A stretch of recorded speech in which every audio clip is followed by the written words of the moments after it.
It is Ryan Seacrest here. There was a recent social media trend which consisted of flying on a plane with no music, no movies, no entertainment. But a better trend would be going to ChumbaCasino.com. It's like having a mini social casino in your pocket. Chumba Casino has over 100 online casino-style games, all absolutely free. It's the most fun you can have online and on a plane. So grab your free welcome bonus now at ChumbaCasino.com. Sponsored by Chumba Casino. No purchase necessary. VGW Group. Void where prohibited by law. 21 plus. Terms and conditions apply.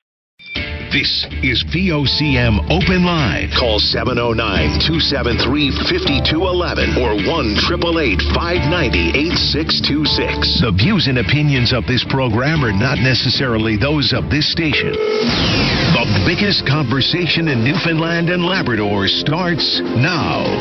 Here's VOCM Open Line host Paddy Daly. Well, all right, and good morning to you. Thank you very much for tuning into the program. It's Monday, May the 27th. This is Open Line. I'm your host, Paddy Daly. Greg Smith has produced the program this morning. You'll be speaking with Greg when you pick up the phone to give us a shout and in the queue and on the air. If you're in the St. John's metro region, the number to dial is 709-273-5211. Elsewhere, it's toll-free long distance, 1-888-590-VOCM, which is 8626. So Canada out with a whimper at the Men's World Hockey Championships in Czechia over the weekend. So they lose to the Swiss in the semi-final. Of course, went the penalty shots, which most hockey fans don't like, period. And then the Swedes held them in the bronze medal match. So, they didn't have much of a team over there, to be honest. A couple of Canadians inducted into the IIHF Hockey Hall of Fame over the weekend. That's the International Ice Hockey Federation. Mel Davidson, synonymous with women's hockey here in this country. She's been coaching at the highest levels for over a quarter of a century. And then Ryan Smith, Captain Canada. Nobody wore the Canadian jersey with the C on it more than Ryan Smith, and no one's played more games at the World Championships than Ryan Smith, and he's into the Hall of Fame as well. And checked in on the Memorial Cup over the weekend. Drummondville with a couple of boys from this province on the team. Of course, goaltender Riley Mercer, and then defenseman Matteo Rotondo. He actually scored his first goal of the season of the playoffs in the final game of the Q Championships, but they got Moose Jaw today. It's a must-win. Lose and no chance to win the Memorial Cup, so good luck to the boys and the Drummondville Voltigeurs. So the Professional Women's Hockey League coming to a conclusion here on Wednesday evening in the final game, the fifth and final game of the finals. It's been an uber successful inaugural season for the Professional Women's Hockey League. So it was a pretty fascinating game over the weekend in Game 4. So at 18:36 in the second overtime, Lena Muller scored for Boston, gave a 1-0 win over the host Minnesota. That was exactly 1 minute after Minnesota had scored and thought it was over, but they reviewed it as goaltender interference, so they're going to the fifth and final deciding game on Wednesday evening. Big crowd, record crowd last night, 13,104 at the XL Energy Center in St. Paul, Minnesota. Okay, so I'm proud of myself if I can get a walk-in a few times a week. And, my wife is a runner, and so she's had some friends competing in what was called the Paradise Backyard Ultra running event over the weekend out around Octagon Pond. Get a load of this. I mean, this is superhuman stuff. So about 150 people registered, and as opposed to running all out to try to win the race, what it was loops of 6.7 kilometers. You had to complete it within 1 hour, and then go back and do it again the next hour, and again the next hour, and again the next hour. So pretty taxing stuff. So I guess the runners tried to pace themselves to get a little break between these 6.7 loops that they had to run. So it started at 10 a.m. on Saturday morning. It didn't conclude until 5 p.m. yesterday. So they were at it for 31 hours straight. So right through the night. And so eventually, this fellow named Peter Thompson ran successfully his 31st loop. 31. That's 208 kilometers. Apparently 4 other runners ran as much as 100 miles in this event. So 208 kilometers over the course of 31 hours is astronomical. I don't know how good that is on the body, but congratulations to Mr. Thompson. And it, of course, took a bevy of volunteers and organizers to pull it off, but ran 208 kilometers in 31 hours. Man, oh man, that's wild stuff. So I was fascinated following along with that over the weekend. I want to say good morning to Jessica Foley. This past weekend, she competed in the Ottawa Half Marathon. It's her first half marathon, which is quite an achievement in and of itself. And it comes 5 years after she lost her husband, Stephen Trickett of Harbour Grace. He was just minutes from the finish line back in 2019. he collapsed and eventually died. He was only 35 years of age. So Jessica took up the challenge to participate in that race with her first half marathon. So congratulations to you. You know, it's extra special when you do it in memory of a lost loved one like Jessica did over the weekend. And happy anniversary to the folks, the organizers of the East Coast Trail. So 30th anniversary. It's a pretty extensive trail if you've ever been on it. Absolutely beautiful vistas. So 336 kilometers. There's some 19,000 structures. They need not only your participation as a hiker or walker or runner or jogger, but they need some cash. So their operating budget annually is about $150,000, but they need about $300,000 this year to keep up with some of the work. So it's not like it's devastated, but there is some significant work to do on the East Coast Trail. So they've got what they're calling an emergency fundraiser on the 1st of June to help fill the coffers. So the Trailblazer Community Hike is in Bay Bulls, inviting people to hike one of 6 trails and join the post-hike party, a mouthful, and a minimum donation of $50 required. So if anybody at the East Coast Trail would like to join us to help pump the tires on that one, see if we can get as many hikers and walkers as possible to try to bring their $50 along, we can do it. Okay. So, Saturday evening, pretty poignant ceremony, which of course began in France Saturday morning at Beaumont-Hamel, and the remains of the unknown soldier brought back to the province. Okay, so yes, it was poignant and solemn. Thousands of people came out to be alongside the motorcade as it made its way past some notable areas associated with the Royal Newfoundland Regiment. You know, I've heard lots of people say it was pretty political over in France, and there was a sizable delegation in play. It's really a case of damned if you do, damned if you don't. If the Premier goes, it's a photo op. If he doesn't go, no respect for the veterans. So that's one of those catch-22s. And so the delegation was in place. And we've heard them retell their stories. So as much as people have said it was political there, I tell you what, social media's covering of it was pretty gross. You know, to read some of the comments about it, something like this is really unfortunate, but that's where we find ourselves. In addition to that, you know, it was decreed as being the glorification of war, which I never got that sense, period. You know, what it was more for me anyway was the recognition and the acknowledgement of sacrifice. It's the Legion that was the driving force behind trying to identify the remains of a member of the Royal Newfoundland Regiment, of which 800 of the lost have no known grave. So there's lots of ways for the archaeological work where they recognize pieces of equipment and or clothing or uniforms and the red ensign, what have you, to understand that this was someone who was fighting with the Royal Newfoundland Regiment. So as the motorcade made its way through the city, you know, pretty big, sizable crowds, especially where I was anyway. And then, of course, now it's going to be held in a secure location until it lies in state at the Confederation Building June 28th for a couple of days. I believe there's someone calling that thinks that there should be more of an opportunity for people to visit and pay their respects. So whether you want to come down on any of those angles, the fact of the matter is it was quite a sight to see the fighter jets accompany the aircraft from the Royal Canadian Air Force and then the motorcade itself. And yes, eventually will be interred in its final resting place on the 1st of July down at the National War Memorial in downtown St. John's. But it was pretty fascinating to watch along and read along and follow along, where we can't seem to back politics out of things that really don't really have a political stripe. I don't think. Anyway, if you want to take it on, we can do it. So, generally speaking, by-elections are pretty ho-hum. You know, nothing really to say here, folks. But the last couple here, and including the by-election today in Baybrook, Green Bay, wild rides. So we know that the most recent 2 by-elections, seats have changed hands.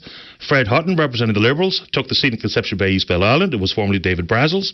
And, of course, out on Fogo Island, Cape Friels, Jim McKenna, the Tory, won following the death of Liberal MHA Derek Bragg. And Baybrook, Green Bay, has been something else. So the 3 candidates on the ballot are Liberal Owen Burt, Progressive Conservative candidate is Lynn Paddock, and the NDP candidate Riley Harland, who we did not hear from on the show. We did hear from Mr. Burt and Mr. Paddock. And, of course, Mr. Paddock offered some comments that were widely challenged, and he has spoke to it, and he's apologized, an apology accepted by leader Tony Wakeham. Owen Burt quite publicly declared on this program that he voted for Clifford Small in the most recent federal election. Of course, Mr. Small, a Conservative, and Mr. Burt running for the Liberals. Apparently card-carrying member of the party, so be it. The thought in some corners is that if Mr. Burt is successful, it opens the door for him to cross the floor to the Tories. The Premier says he's not worried about it. So, in all, a by-election that, generally speaking, is under the radar for the vast majority of people. This one has captured the attention of political watchers here in this province. So we'll see what any of the comments and past relations or connections with one party or another are going to be in play as the people take to the ballot box today. So, of course, it opens up at 8 a.m., runs till 8 p.m. this evening, and we'll find out in short order what is the end result. But if you want to take on anything inside that by-election, of which there is a lot, we're happy to take it on. Here this morning with you. How are we doing on the telephone, Dave? Greg. All right. So no big shock regarding these numbers, and people understand the reliance that the government fell on when it came to travel nurses. But now with the access to information, I think that was the folks at the CBC put it forward. So we've got some numbers for 2023, and it's significant money. $91 million spent on travel nurses. So we'll break it down region by region because it is sort of interesting when we talk about the percentage of the population living in one area or another and the reliance on the travel nurse. So here it goes. In the Eastern Zone, over 18 million. In Labrador-Grenfell, over 4 million. In Western Health, over 27 million. And in Central, over 41, almost 41.5 million. So 17% of the population lives in the Central Zone, but it accounted for 46% of the travel nurse spending in 2023. Now, they also say they're going to spend about $70 million on travel nurses this year. At the same time, the Registered Nurses Union and their president, Yvette Coffey, and many of their members who send me emails quite frequently, they say they're getting nickel and dime to death. They're still trying to fight for what was already negotiated in their most recent collective agreement, and that was a long service premium payout. And apparently that hasn't come to pass as of yet, and it probably isn't in the next days or weeks to come either. So when they see those dollars, and they know they're working shoulder to shoulder with travel nurses on the ward, and the travel nurses have the flexibility and the extraordinary rate of pay, I'll add to it, and final thoughts before we get your reaction to it. We're told that NL Health Services has a plan to get back to pre-pandemic levels by 2026. But what's not really included in the public commentary is what that plan looks like and what that plan means and how we're going to get to that hopeful goal. So to move from some 340 travel nurses down to 60, it sounds like a good play. You know, Minister Osborne, we'll talk about Tom Osborne in a minute, Minister Osborne has called him a necessary evil, but that genie is out of the bottle. And so what that's going to mean for registered nurses and how we're going to try to backpedal from these distinct reliance we've had on travel nurses here in the last few years, I'd like to know the plan, because it's one thing to tell me you have a plan, quite another to actually be able to execute. All right, a couple of things in the world of food. I believe Josh Mee is going to join us this morning. Josh is always a great guest, wealth of information regarding food banks, emergency food, and the like. We'll wait for Mr. Smee to come on to dig a little further into the most recent Food Bank Canada report, which is basically a poverty report. The numbers are staggering. The country was doing really well in reducing the reliance on food banks, and especially child poverty, children living in poverty between 2012 and 19. And I don't think we can blame it all on the pandemic, because this is where I'm confused. So they'll say that things like the child tax benefit has been very helpful. Fair enough. But then they also talked about the pandemic supports that came out very quickly and in some form were very generous. But at that time, things like reliance on food banks increased. So even some people who lost some hours and or their job, many of them had the full losses covered by things like the CERB. So maybe Mr. Smee knows more about it than me. Actually, I know full well he knows more about it than I do. So we'll wait to dig into that. But in the world of food and the big retailers, so the Competition Bureau has been quite clear. There's problems in competition, not just at the retail side, but also on the supply and distribution side. And they're looking into some of the issues regarding the lack of competition. That's the Competition Bureau. It's basically talking about Loblaws and Sobeys. They are investigating alleged anti-competitive conduct. So both of these companies have gone to the court saying these are unlawful investigations. I'm not so sure how it constitutes unlawful, but what it really boils down to, without getting too far into the weeds, is that these large grocery chains are also significant property owners. And as a result, trying to deal with some of their retail access and options, they say they've got these agreements in place with entities like Crombie, which is the Avalon Mall. So they've been the anchor tenants in most of Crombie's properties across the country, and there's caveats in those contractual relationships, which just does indeed keep out competition. So as much as they are, just insinuating that because of comments coming from politicians and the thought to have additional windfall tax on what people call excess profits, even though I don't know who gets to tell me what an excess profit looks like, even though the margins have not changed a whole lot, we have focused in on executive compensation. We focused in on the fact that their earnings are up. And yes, maybe not with a huge big increase in their margins, but the fact of the matter is Canadians are stressed out about the price of food. And so they like, I think, the thought of the Competition Bureau following up on the work that told us there was a lack of competition, which is no surprise to anybody. But now the concept of how their real estate holdings are held over the head of other smaller and independent grocers, of which we've heard from on this program. As well, the federal government looking around for the potential for a foreign grocery chain to enter into the market, and hopefully that would mean something regarding prices coming back to earth. But I wouldn't start holding my breath on the prices coming back too much, even in the most recent inflation numbers. Food inflation, people say, well, food inflation is coming back to earth. Yeah, at 1.4%, but that still meant that the prices went up 1.4% in the last captured data. So it's not like they're coming down. They're just going up slower. All right? Anyway, you want to take it on. Let's go. All right, tourism season. This one here, we've been trying to figure out exactly what's going on. Now that we know that the provincial government has required these short-term renters like Airbnb and Vrbo and others, now they have to register with the province, right, and adhere to some of the regulations that more traditional bed and breakfasts would have to follow.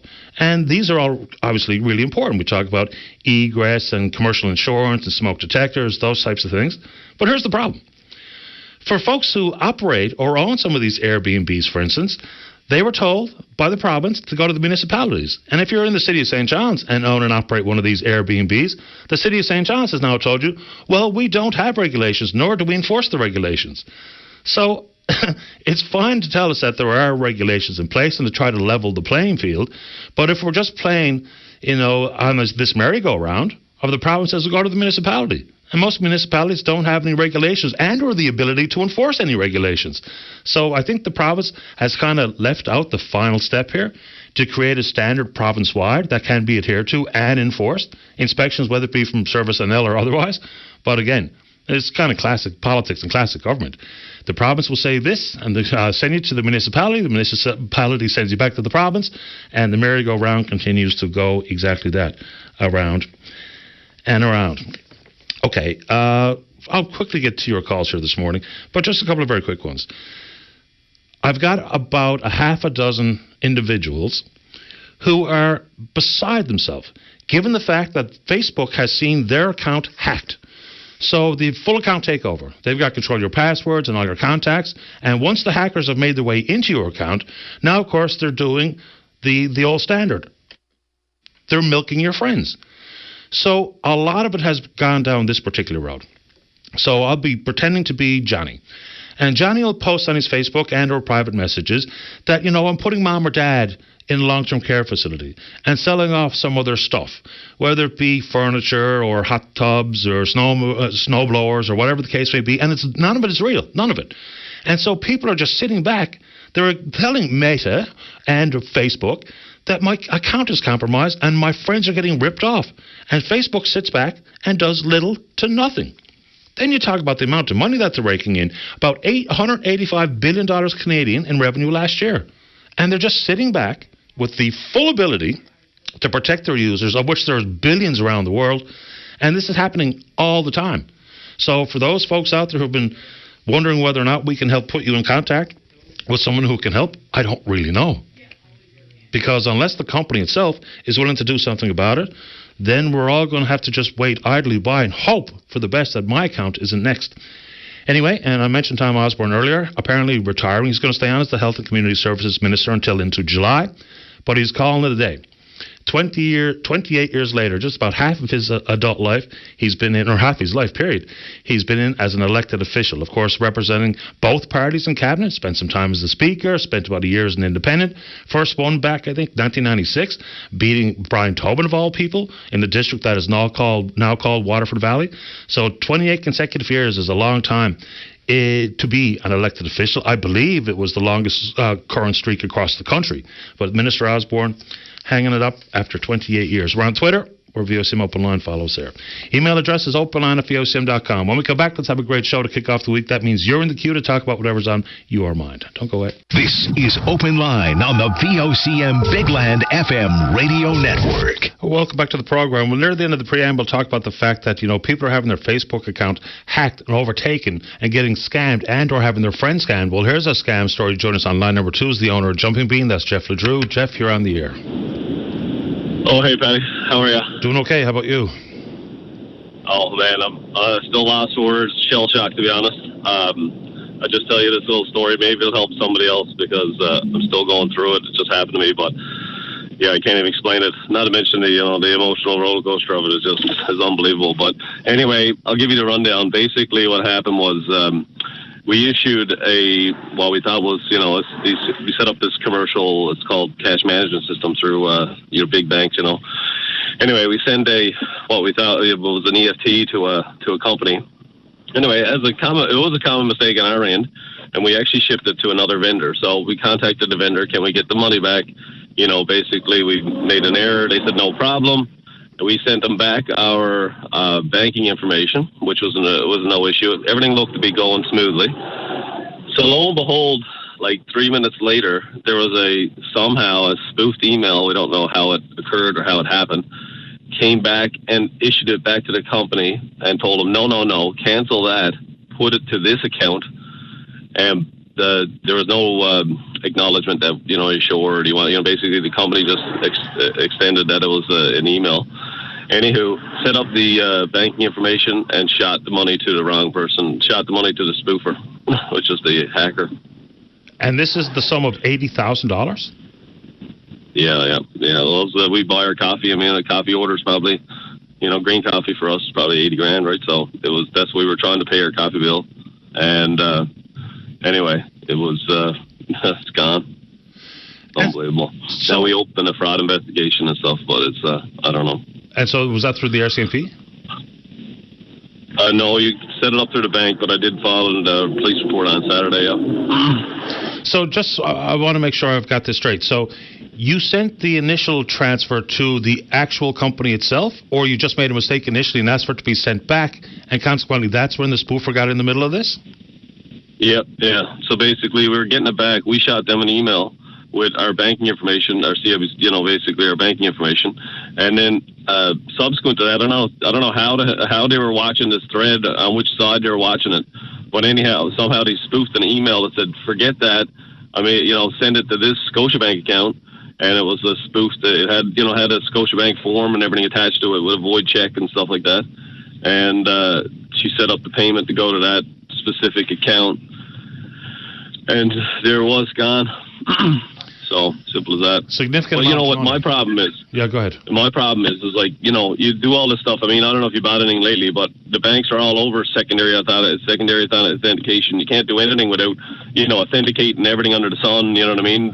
Codes and authenticating codes and, passwords or whatever. Like, I mean, with all these commercial protections, you would figure on this end, the commercial accounts would be more protective than even a personal account. But there's zero protections. So, and like I said, it's going between banks, and now it's even out of my hands because it's in the other company that have to file a report. And oh man, what a state! I'm like just shell shocked.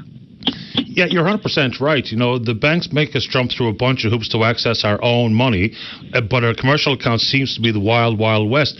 Things as fundamental as a second set of authentication codes and or passwords to be able to even open up the EFT to accept the money.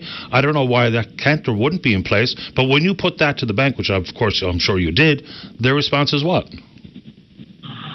Oh, well, like I said, I never even got into this whole, question about secondary authentication. They're like, oh, well, I should have sent it as a wire, and then, every basically character would have been checked. And then, but again, I guess, like I said, when we set it up and we were trained on it, I mean, it's, I don't know. I mean, it's just, you can go blue in the face trying to figure out what ifs or what it was, or if, you had been looped in, or if you didn't do that, you know what I mean? It's just, but man, oh man, this is unbelievable. And like I said, that happened, again, it almost happened on another account where I know you can just check the email headers. Most people do check the headers for the correct email address, but I mean, they're literally attaching statements that are exactly like the statements that we receive on the regular from other vendors is wild. Like I said, it is. I'm just shell shocked, to be honest with you. We used to do checks. I mean, like I said, you know what I mean. I was like, no problem with a good old check, and they're trying. You know, the bank says, check fraud is rampant. I'm like, well, obviously, I just got shafted out of $80,000, so I'm like, we're better off sticking to the check format where we only got like 10 vendors, you know what I mean? Yeah, I know what you mean. I'm sorry to hear that it happened to you, Jeff, and when we hear people willing to report, whether it be to set up fraud investigations at the bank and or report to police, the numbers across the country for individuals and businesses, we're creeping up around $50 million a year. And that's only for people that came forward. And full well, the embarrassment attached to it for many would be, I'm not telling anyone I just lost $1,000 to some unknown scammer. So it's very real. Yeah, no one knows it more than you. Yeah, I know, and I think, like I said, I would literally have people, it's hard. I don't even know what to tell people. Like, if I had said, well, authenticate this with a phone call, you know what I mean? Or whatever. Like, I don't even know how I could have stopped this. You know what I mean? Or how there would have been no way. I mean, I consider myself pretty handy, right? And I'm like, man, how could I have prevented it, right? Like, what could I have done? We wouldn't have known. Like I said, I don't know if it was like, I mean, I don't even know. Well, we don't know where it came from. So, like I said, now we're at a complete loss. I mean, like, how to even resolve it. It is unbelievable. Unbelievable. It kind of feels like the scammers are already there, sitting inside the bank's network, just waiting for their next prey. Because how would they if they even known? Well, I don't know. It must have been someone that had access to the email thread or whatever the case. And we checked. I mean, we did the we got.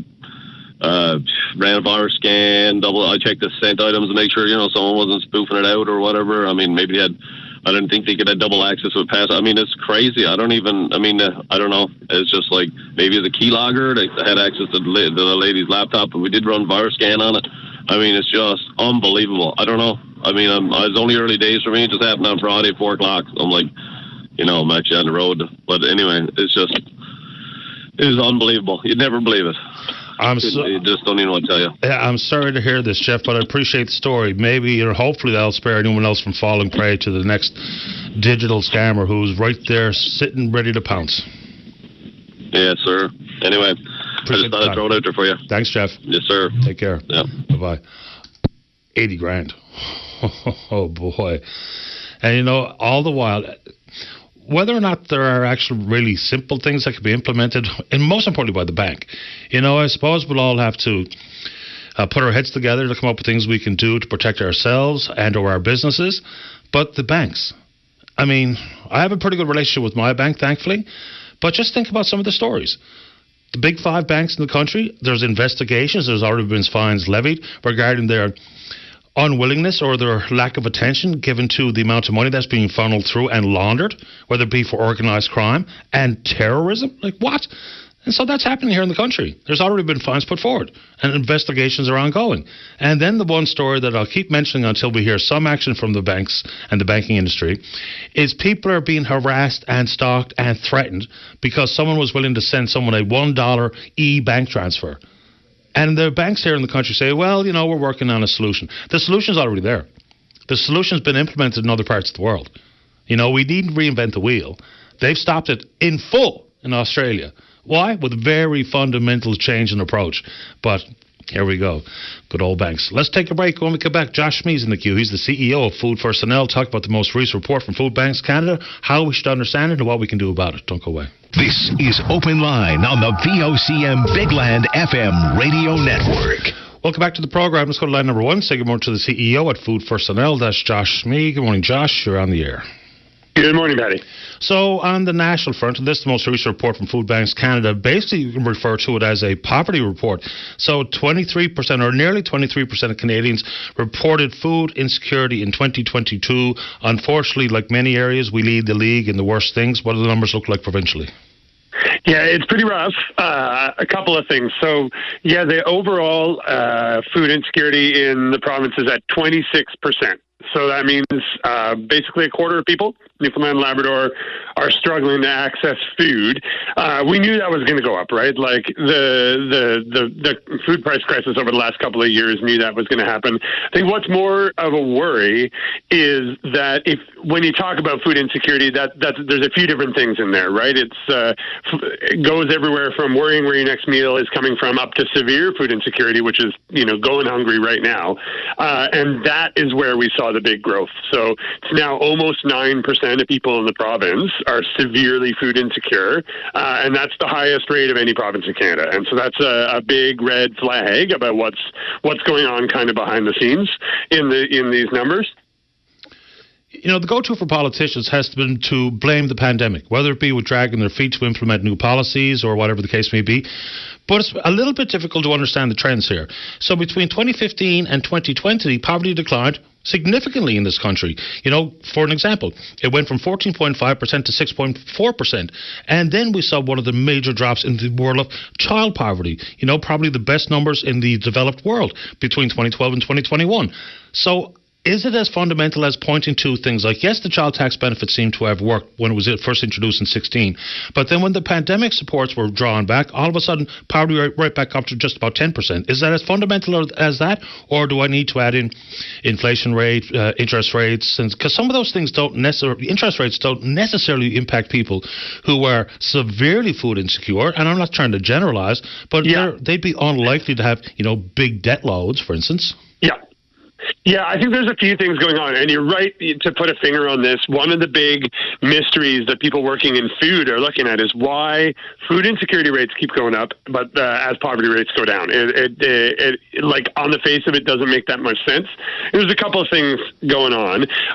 One is that more and more people who are above the formal poverty line are food insecure, right? So I think that's what we need to question a little bit, whether the numbers we use for our poverty lines make sense anymore, right? Because I think that's one of the things that's happening here is if, the poverty line's still not a ton of money, it's pretty easy to imagine your household getting above that line, but still not being able to afford food really regularly, right? So I think that's one piece of it that's happening. The other thing that some folks have been able to find is that it's not just how much money you have coming in every month. It's also how much money you have put away and that your family has put away. So there's some research, for example, looking at Indigenous and Black families who typically have a lot less wealth accumulated for lots of reasons, structural, racism mostly, and those folks often have much higher rates of food insecurity for the same income. You know what I mean? Because, you're just less likely to have friends and family who have some resources that they can spare to help you out. So there's a few different things going on, but I think we really need to take a hard look at whether the way we measure poverty actually is really capturing how it looks in people's lives right now. Because you see some of these other measures, people are trying to do a better sort of standard of living measure these days. And on the standard of living measures, we're doing really badly. And I think that might reflect what's actually happening out there. But it's a tangle. Yeah, I think you're 100% right in that the numbers that we've set to indicate whether or not you're working poor and or living in poverty, they're probably antiquated at this moment in time, given some of those impacts. Interestingly, in the Food Bank's report, and sometimes when this point is made in the political discourse, it can be really quite grotesque. But they point to it, and we've got to factor it in and understand it, because this is about social infrastructure.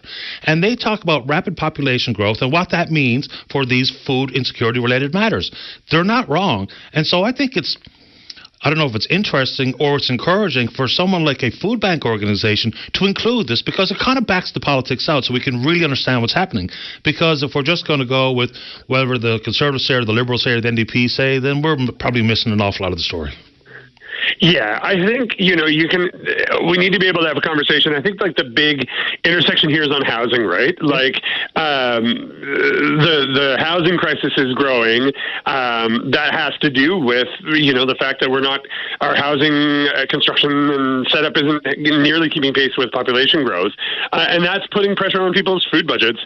And one of the big concerns that I think people in Newfoundland and Labrador should have is that actually one of the reasons our food insecurity numbers haven't been as bad as they could be is because up until now we've had relatively low housing costs, right? So that's saving people's finances a little bit, but things are trending in the wrong direction. That's going to put even more pressure on things. So yeah, I think there's, when you think about the fact that, we're only building sort of one new home for every 8 or 9 new people, that's going to catch up, and that's going to show up in the food insecurity numbers, right?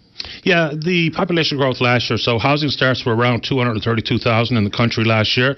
Average number of people living in a residence is about 2.45, which kind of technically keeps up with population growth, but it doesn't factor in the fact that there was already people here who were house insecure and food insecure before the population grew. So it becomes a bit of a tangle.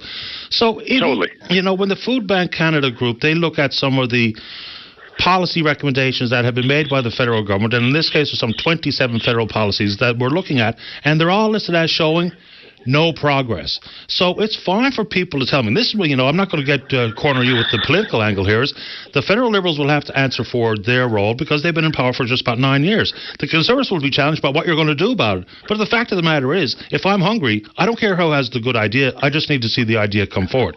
So you and I have had this conversation in the past, and you've said that the number one way to reduce the number of people who are food insecure is money in hand. So they're talking about a groceries and essentials benefit, which is basically just a bigger GST check going out the door. You said to me that people will spend their money on food. How did we back that up? Like, where's the data to show that people will use money? And again, this is not to demonize anybody who's hungry out there, because we just need them to be housed and to be fed. So how do we know people will spend the money the way it's intended to be spent? You know what I'm trying to get. I totally know what you're trying to get at. I think the best example is the Canada Child Benefit, right? Because you can see in the data, that's cash transfer, right? No one's telling you what to spend your CCB check on. And no one's watching that. It's just money in your bank account. And the moment that came into place, you saw immediate impacts on food insecurity in households with kids, right? You can track that stuff pretty well. And I think one of the, if you ask people about the CCB, one of the challenges is that it goes to everybody, right? And the CCB could be more targeted at lower income families. But regardless, there's plenty of research to show how much of an impact the CCB had. Same with CERB. When CERB was in place, you see the impact of that. So whenever there is a cash transfer program, you can see the impact on food insecurity, right? And I think that's pretty conclusive now. That's not to say every dollar that if you sent someone a $200 payment, and that's not to say every dollar is going to go into food, but every household has to make their own choices in the way that makes sense to them. But by the time you look at the data at that large scale, you do see that what you want to have happens. You give people cash, food insecurity goes down. It's by now pretty clear. Do we have breakdowns? What I'm getting at here is, for instance, people who are eligible for the Canada Disability Benefit and the Canada Disability Tax Credit, because advocates were talking about $1,000 a month. They landed on $200 a month. Yeah. Do we know a percentage of the disabled population that get that benefit identifies food insecure?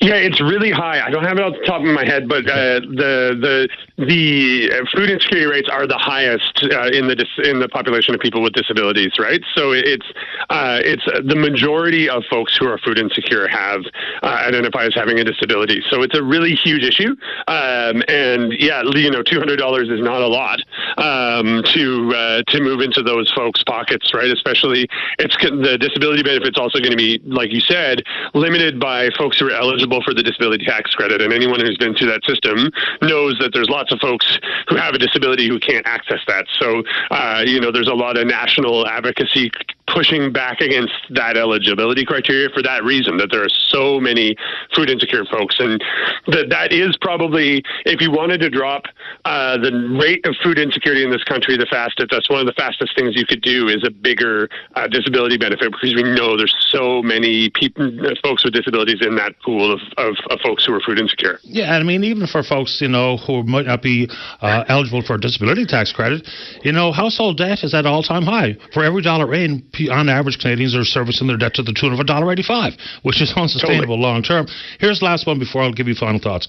You know, you mentioned CERB, and of course, some people that were technically ineligible for CERB have seen it clawed back. In this province, we've gone after, probably making a bad situation worse. With the cost of bureaucracy, we're probably going to lose money here.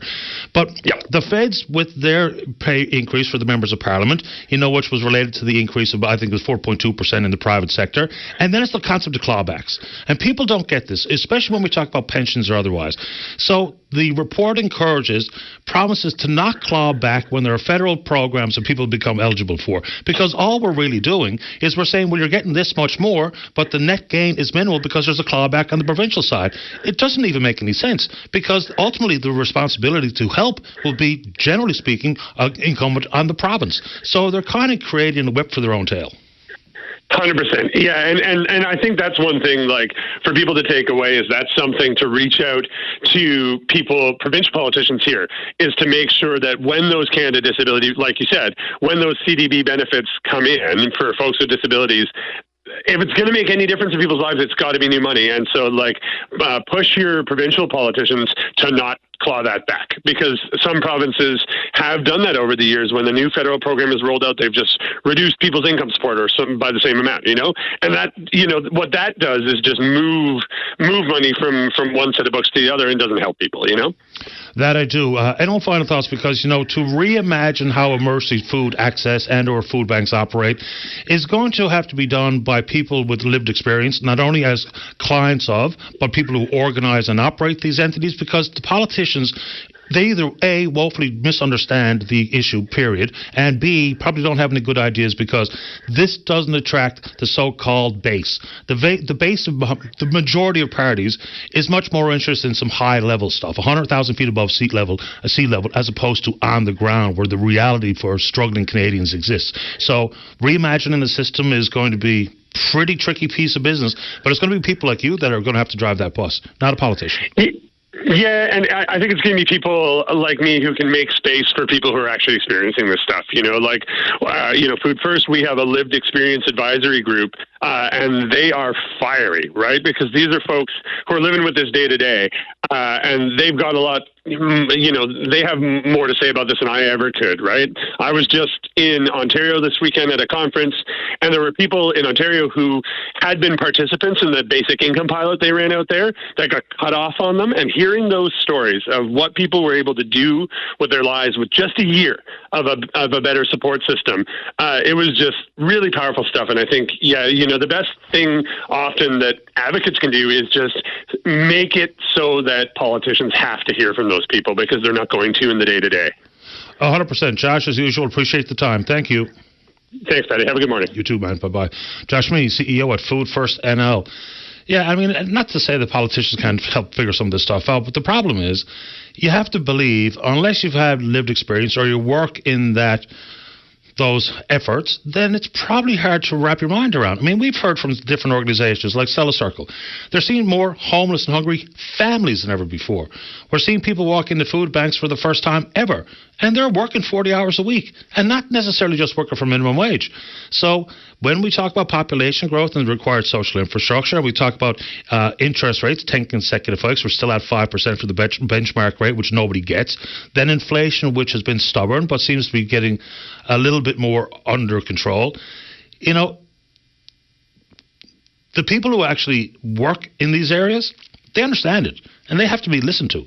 So, you know, the thought and the concept of you just give people more money and consequently they will be better off, sure. But when you factor in, I got the pile of bills on the kitchen table, that might have to be attended to before I can buy a little extra at the grocery store. And then I'm servicing my debt to the tune of $1.85 for every dollar I have coming in. So it's a bit more complicated than some people have painted. I'm not talking about Josh whatsoever. I think Josh is one of the best guests we have on that particular concept. All right, let's take a break. When we come back, Barbara Baker's in the queue. She's the chair of Legal Aid's Indigenous Education and Action Committee. Right after this, don't go away. This is Open Line on the VOCM Bigland FM radio network. Welcome back to the program. As advertised on line number 3 is Barbara Baker. She's the chair of Legal Aid's Indigenous Education and Action Committee. Good morning to you, Barbara. You're on the air. Hi, Patty. It's Barbara Barker, and I'm the chair of the Indigenous Education and Action Committee with the Law Society of Newfoundland and Labrador. I work at Legal Aid, but I'm speaking today as the chair of the Law Society Committee. I appreciate that. I was unaware. I'm sorry for the bungled introduction. No problem. Okay, so what is the committee basically? Well, I don't know if this is a good question or not, but I'm going to ask it. Is there a difference between Indigenous education and law versus Aboriginal education and law? Oh, that's a good first question, Patty. Absolutely. So in Canada, we have an area of law called Aboriginal law, and generally it's the area of law looking at negotiating land claims, and if someone already had a treaty, they may have negotiations around, say, a shortfall in that treaty, something like a treaty land entitlement. You're needing more land because the way that a treaty was made, it was so many acres per male head of household. So without going down that rabbit hole too much, that's Aboriginal law. Indigenous law is really about Indigenous legal orders. So the work, the law that is inherent intergenerationally in Indigenous communities. So very, very different. Yeah, so I guess we'll also be talking about rights to self-government and those types of issues. Yeah, absolutely. And kind of an idea of taking over an inherent jurisdiction, right? Because prior to colonization and Canada coming and settling here, the creation of Canada, Indigenous people were here, organized, living in community on the land with government, negotiating with other Indigenous nations. So, yes, very much coming from that point of view. And I'll just make a comment. If it's something you'd like to react to, fair enough, because I'm not exactly what we could or should be talking about this morning, but inside the world of Indigenous law, and we talk about religious traditions and cultural traditions and the types of ceremonies. And of course, some of those might be related to issues regarding, say, for instance, caribou in Labrador, of which we know they're in big trouble. The numbers have decreased dramatically over the decades. So does the law, is that the beginning and the end of those conversations, that the legal application of your rights to tradition, rights to ceremony? It's hard for me to speak to Labrador. It's not my community. I don't live there. But I think that in any kind of discussion of rights, the communities that have lived on those lands, as I say, since time immemorial, really should be the ones leading those discussions around care and maintenance of animals that they have relied on for millenniums, and that they know those patterns of where those animals will be, and have known for centuries. So they should actually, I think, be leaders, really, when you're looking at making policy and law, rather than kind of consulted after the fact. Yeah, fair enough. And I asked that one specifically because Elizabeth Panashaway called last week, and she's talking about land development and protection of cultural traditions and animals. So that's where that one, I guess, came from. Makes sense. So, absolutely. Barbara, inside this conversation this morning, David and maybe yourself or your representatives were going back and forth via email. I wasn't involved. So what are we talking about, a scholarship this morning? Yes, so you're right. Why am I here?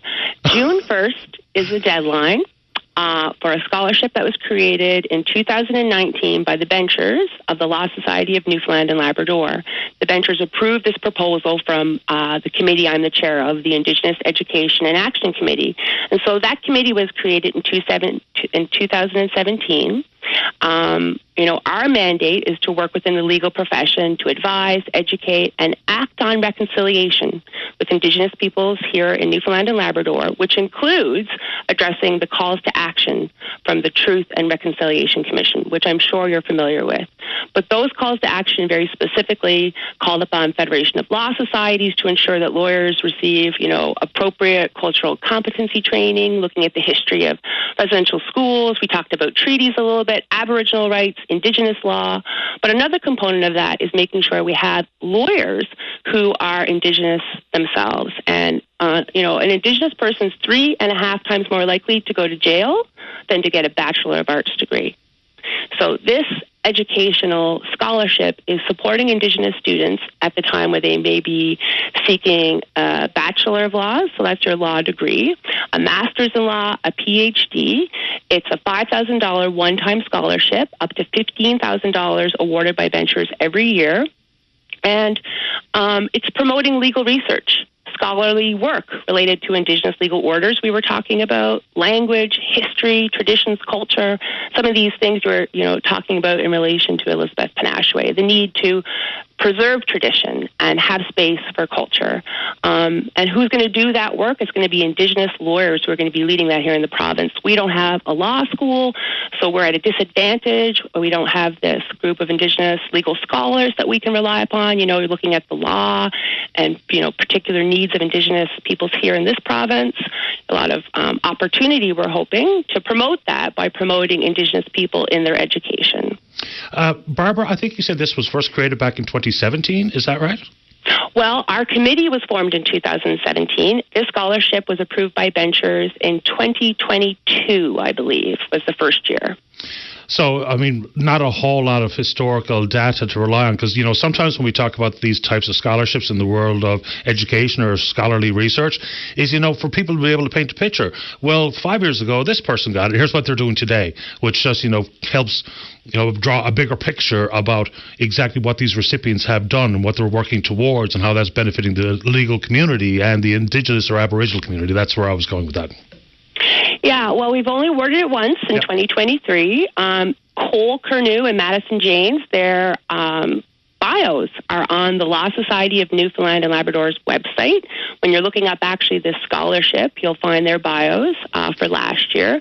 It will tell you a little bit about who they are and what they're doing. There's photos and everything if people are interested. And that's a part of this scholarship. If you do receive the scholarship, you can have your bio and your photo online so people can know exactly who you are and what you're doing. And a part of this application process actually includes proof of membership in an Indigenous government organization, or you could have a letter drafted demonstrating your connection to an Indigenous community if you don't have, say, a membership card or a status card or something like that. So, there's also a letter of support from community members to demonstrate a connection to your Indigenous community. So it's not enough, Patty, just to say, hey, I'm a member of this particular community. We want to know that you're a person who's active in that community as a person living, participating in community life. So is it as simple as going to the Law Society's website for criteria and application or nomination forms? You got it. Everything's right there on the Law Society website. It can be filled in online, really, really easy. There's also a 1,000 to 2,000 word essay, but that's very short for those of us who are coming from university, because generally you have an undergraduate degree to get into law school, so this should be easy part. But that essay is looking at the individual's experience with colonization, the importance of education, and how this scholarship will support their aspirations. We're really wanting to recognize people, as you've alluded to, who are there actively trying to contribute to an Indigenous scholarship here in law, because, as I say, we don't have a very diverse bar, Patty, so that's a part of the creation of this scholarship, is supporting people to go to university. And one of my sisters is a member of the bar here. So the website is an easy one. It's www.lsnl.ca. Nice to have you on the show, Barbara. Thank you kindly, and thanks for letting us get this out here with the deadline coming up on June 1st. Happy to do it. Stay in touch. Okay, bye-bye. All right, bye-bye. It's Barbara Barker. She's the chair of the Law Society's Indigenous Education Committee. Let's take a break. When we get back, Mike's next to talk about the repatriation of the remains of the unknown soldier, and he wants to make a comment about Tom Osborne's retirement. Don't go away. This is Open Line on the VOCM Bigland FM Radio Network. Welcome back to the show. Let's go. Line number 4. Mike, you're on the air. Morning, Paddy. Morning to you. I found it a bit uncanny and fitting, really, for the unknown soldier to be returned to Newfoundland, considering the things that he died for, and he was willing to kill other people for it, to maintain our freedom and our way of life and democracy and all the rest of it. But is that even really what happened? I know we like to say that that's why the wars were fought, but, for starters, I'm not so sure our lads knew exactly what they were getting themselves into, and they were more used for cannon fodder or lambs to the slaughter than anything else. Well, that's true too, but what I'm talking about is the overall value of it and what we stand for as regards to democracy and our freedom. And here, him returning home and the announcement of Tom Osborne's retirement, that he's going out, that he is one of the biggest reasons of why this man died as regards to this concept.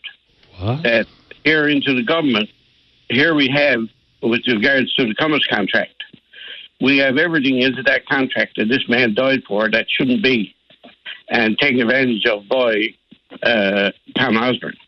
Tom Osborne, I was expecting his resignation. I hope I had something to do with it.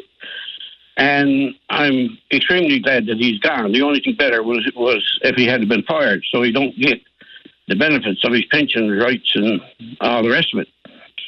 But his last going off of running this contract and the nurses' contract and the teledoc and all the rest of it, and his support for this is against what this man and his comrades and our families and everything else died for. Yeah, Mike, doesn't this feel like a bit of a stretch to make some relationship with the Compass Group contract to a soldier that was killed over 100 years ago? Yeah, it is. But what I'm saying is that it is uncanny at the timing that this man was coming home that died for what he fought for. And here's a man practicing what he fought for, what he was there for, crony capitalism, and taking away the rights of our freedom for advancements of our government employees, the hiring practices, the awarding of contracts, which is worse than what the communists were. They're giving it to their own buddies, and not only giving it to their own buddies, they're giving it to themselves, these government contracts.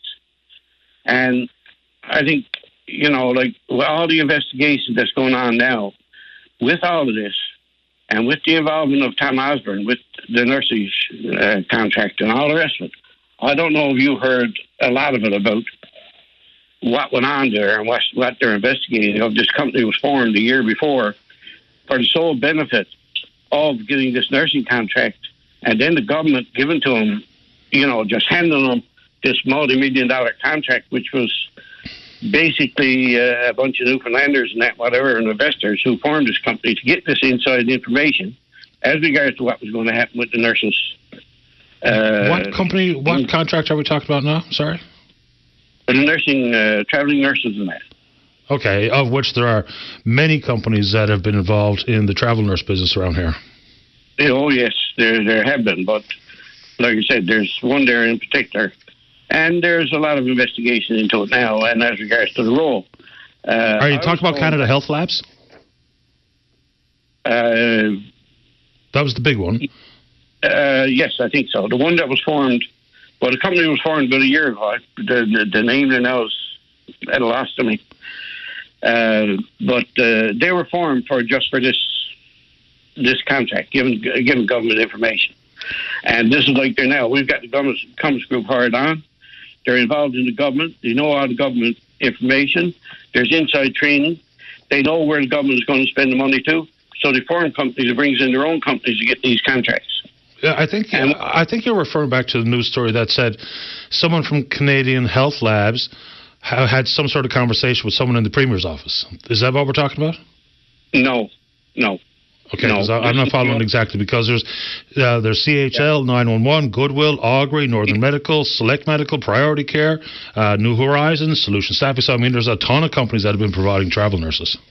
Yeah, well, there's another one that worked lobbyists with, and on behalf of this group of companies, but It's not all that yet, but it's coming out. And Tom Osborne knows that a lot of this is going to come out, and people are working on it. But the thing that I see is like this, is that, what's going on here in our government today, this Liberal government, is blatant, and they've been getting away with it, and something has got to be done. And like I said, when you go to the extremes and put it all together, I just think that it is a fitting time for Tom Osborne to go down when the unknown soldier is coming here because of his practices with this Cummins contract and what's going on with everything else. Okay. I know I agree with you that, look, to put this thing together, you got to have probably a bit of a warped mind or whatever. But when I heard there about Tom Osborne resigning when the unknown soldier was coming home, I said, boy, this is strange, because it's a fitting at the right time as far as I'm concerned. And we need it. And lest we forget, this is the big saying, lest we forget. And, we should remember, like the unknown soldiers, important thing in our history. Yeah, important thing. Just for me, and I'm going to jump in here because I guess only from my perspective, the issues regarding repatriation of the remains of an unknown soldier affiliated with the Royal Newfoundland Regiment can probably be left out of the political discourse in the country, because we can draw all the angles and the tentacles and the tangents and make it mean one thing to whatever political ideology, or hating one party or loving another, when I think this is kind of one of those standalone, apolitical types of conversations. If we wanted to get into the politics of the day and how this young fella found himself in the fields of France as cannon fodder, then that's one thing, but making some sort of relationship to 2024 politicians and or political parties, I mean, I just, for starters, I don't get it. And number two, I'm not so sure that's what the conversation could sound like in some corners. Final thoughts quickly before I have to go. Well, I agree with you on what you said full-heartedly. The only thing that I said, like I said there, that I've been fighting this Tom Osborne issue for a lot of years, and it's definitely time for him to go. He should have been gone a good many years ago. And but like I said, that's only a small part of what I'm saying is to the overall picture. And I agree with what you said. It is far-fetched. But I just looked at a little bit of a link there that is, uncanny. I just think that the timing of it is a little bit weird. Okay. And I'm glad that Tom Osborne is gone. The only thing is now is what the Premier is going to do. That are they going to put in someone who is just as bad as Dave Diamond and Tom Osborne? Or are they going to turn over a new leaf? What's going to happen here now? Because the devil that we know and the devil we don't know and all that stuff. So one could be worse than the other. That's always the possibility in politics. Okay, I've got to get going though, Mike. Another couple of seconds. Yeah, thank you, Paddy. And like I said, I hope that this is all for the better now when Tom Osborne is gone. And may him and Dave Diamond get their just rewards in the investigations that's going on. Thanks, Mike. Thank you. Okay, bye-bye. All right, let's take a break right on time. When we come back, there's a caller in the queue, picking up where Jeff it's Ledrew, right? Jeff Ledrew left off earlier this morning. Tell us about a story where he and his company were scammed out of $80,000. Mike McNeil, you're next. Don't go away. This is Open Line on the VOCM Bigland FM radio network. Welcome back to the show. Let's go to line number 5. Mike, you're on the air. Hi, how are you, Patty? Doing okay this morning. How about you? Not too bad. First and foremost, thanks for good morning, and thanks for taking the call. Happy to do it. So I heard Jeff's story this morning, and I've been through this a couple of times. First paying for services and trying to collect for services. And the hacks they're wide open. I've experienced almost $500,000 worth of fraud in the past couple of years. So I just wanted to just speak to that. $500,000. Like certainly paying for services and collecting, right? So, So do you want to share how some of that went down? So essentially what happens is these hackers will change somewhere in between you sending an invoice and the communications go with that.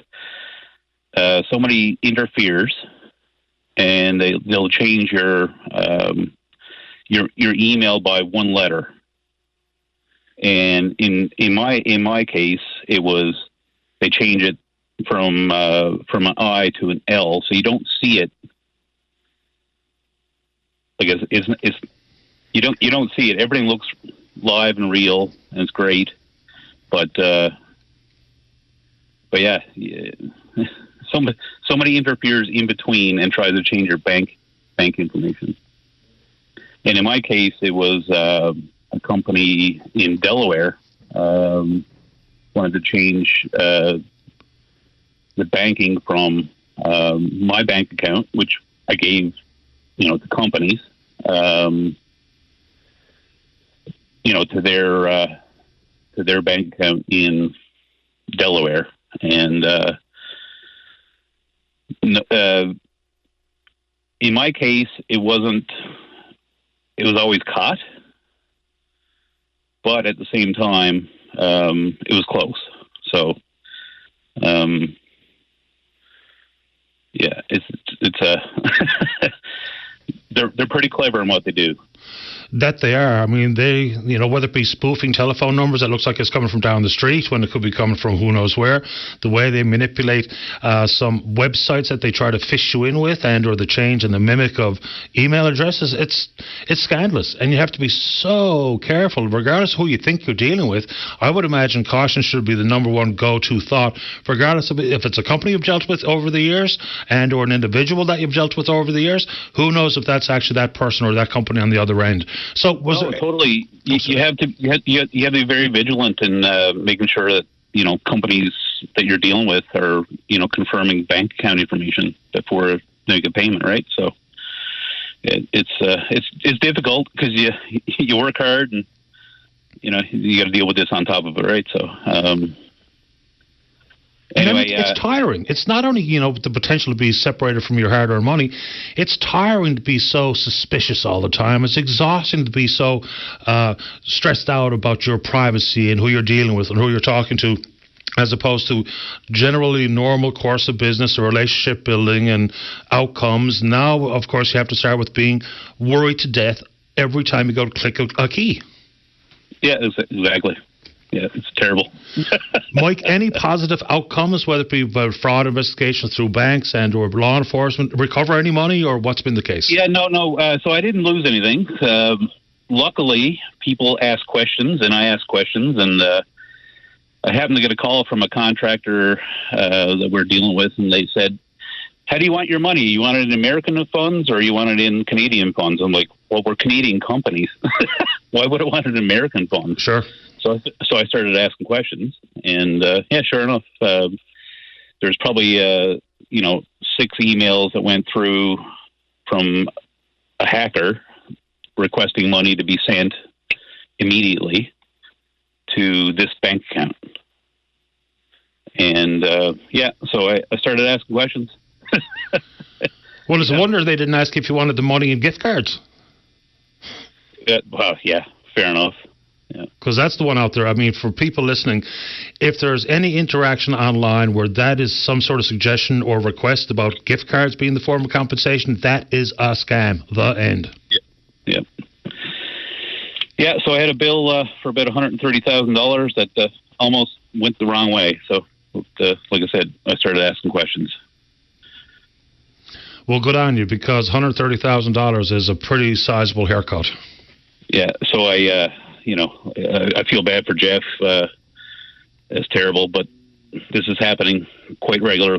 That's all I can say. So, well, hopefully these conversations give people that, that little pang in their stomach that there might be something wrong. If you feel that way, there probably is something wrong.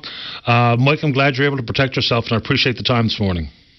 Yeah, and for anybody that's going through it, just call the Canadian National Fraud Line. They'll offer you some credit protection. So reach out. 100%. Good to have you on the show, Mike. Appreciate the time. Yeah, take care. You too. Bye-bye. Bye. All right, let's keep rolling here. Let's go to line number 1. Wilfred Bartlett, you're on the air. Good morning, Paddy. It's been a while since we talked. It has. I was wondering how you're doing, actually. Yes, well, I'm doing very good, I suppose. Last time I talked to you, I was doing a tribute to my friend Murray Spudgel, I believe, and that's about, several years ago now. It is. Been doing very good, boy, but Paddy, today I want to talk about the most important people in our province. The people who built this province, and I'm not talking about the politicians. The people who Susan Moss, seniors advocate, stated 32% were having problems paying rent, medicine, and buying food. And that's our seniors. We're not looking after them very well. We should be ashamed of ourselves. I'm asking you to be a bit lenient with me today. I'm 88 years old. Sometimes lose my train of thought, or many times I do. I've been volunteering for the past 48 years. I moved to CBS approximately 10 years ago because things seniors do here, there was a lot of entertainment in that and get you out of the house. So I got involved with the seniors clubs to try and make things better. My widow mother taught me and my sister Gwen to look after the seniors, which my sister did until 30 years ago when she died. She never got a chance to be a senior. In this province, there are a lot of seniors clubs that are created to provide activity, to get seniors out of the house, to socialise, meet friends, provide entertainment, cards, bingo, darts, or do other things. In other words, the reason to get out of bed in the morning, myself included. It's very hard. These clubs are very important to the seniors' health and people who are isolated and lonely. The Newfoundland Labrador 50-plus Federation we're going to talk about today is an umbrella group with a president and 12 board members. In 2023, there were 132 50-plus clubs and approximately 7,000 members from all over this province associated with the Federation. Now, not all clubs are associated with the Federation, nor should they have to. Each year, the Federation has an annual general membership meeting where the delegates can get together and debate issues that affect the seniors of our province. I have attended many over the years and thought it was a good exercise. Meet other people, many I knew, and discuss issues to try and make things better for the people about this province. I've always had the opportunity to debate issues, make suggestions until this past year in Gander in September 12th to 15th, where approximately 300 delegates attended. That year I witnessed something that was unbelievable and insulting, harassment and intimidation and bullying for approximately 200 delegates who paid a lot of money to attend the convention. On Wednesday morning at the opening of the convention, President Robert Rogers, who's been there for 12 years, made a statement. Only the people with voting status can take part in comments, statements, or ask questions. I think everyone was shocked. And I'll explain now what happens. Each year, the seniors clubs send delegates to the convention. It could be one, or it could be 6 or 8 or 10.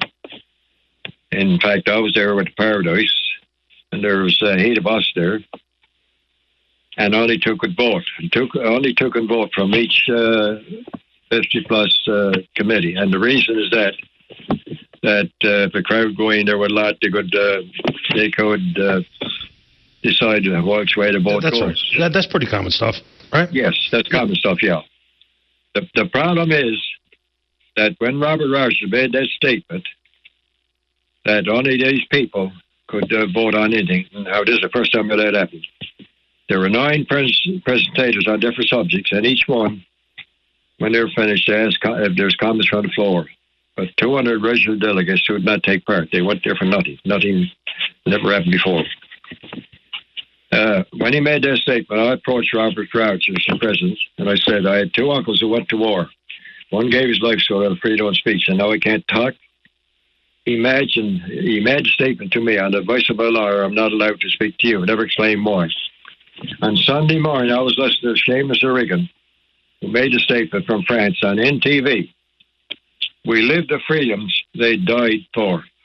Now, my uncle died so I could have freedom to speak, and me and 200 other people couldn't speak. Robert Rogers and the board of the Federation made sure that they didn't happen. I mean, this is terrible. In the booklet to the convention, there's a couple of statements I'm going to make now. One from President Robert Rogers. Again, this year, I welcome those who gather to participate in the convention, yet 200 were not allowed to participate. Linda Holford, the first vice president of the University to Convention, stated, as always, our boards were working hard to ensure the seniors of our province are well represented and forever vigilant about the issue that affect each and every seniors in Newfoundland and Labrador, and we work hard to fulfill the duties for which they were elected. Now, that's completely opposite to what happened at that convention. Robert Rogers went on to say, it is troubling to see the organization straying away from its main objectives. Yet, yes, there are issues and concerns that need to be highlighted, but there are appropriate protocols and avenues in place that have to be followed, such as, number 1, club discussions, make a resolution, bring it to the convention for debate. Now, when the item on the agenda, concerns of club, came to the floor, I stood up and asked permission to speak. Robert Rogers said, and it was very important, I'm closing down the convention until this man is evicted from the room. Then he walked from the podium. I went to my seat and sat down. Then the security came to me and asked me to leave. After I left the room, there's a lady stood up in support of me, and 150 stood up behind her when she spoke. Now, Paddy, this is not about me, but it's about the 200. I was one of the 200, approximately, that were there, who were not allowed to speak that day. It never happened before in all the conventions ever I went to. The 50-plus Federation broke every rule under the Constitution and bylaws against everything they stand for. How can you avoid regulations? You have to have regulations regardless, and you got to stick by them. The message I'm sending out to today, the 50-plus clubs have to make up their mind that they want to be part of a federation. They pay good money to attend, but can't take part in discussions. I've attended a lot of conventions in my lifetime, not only 50-plus, but different organizations, and everybody, a member, that paid-up member, could speak.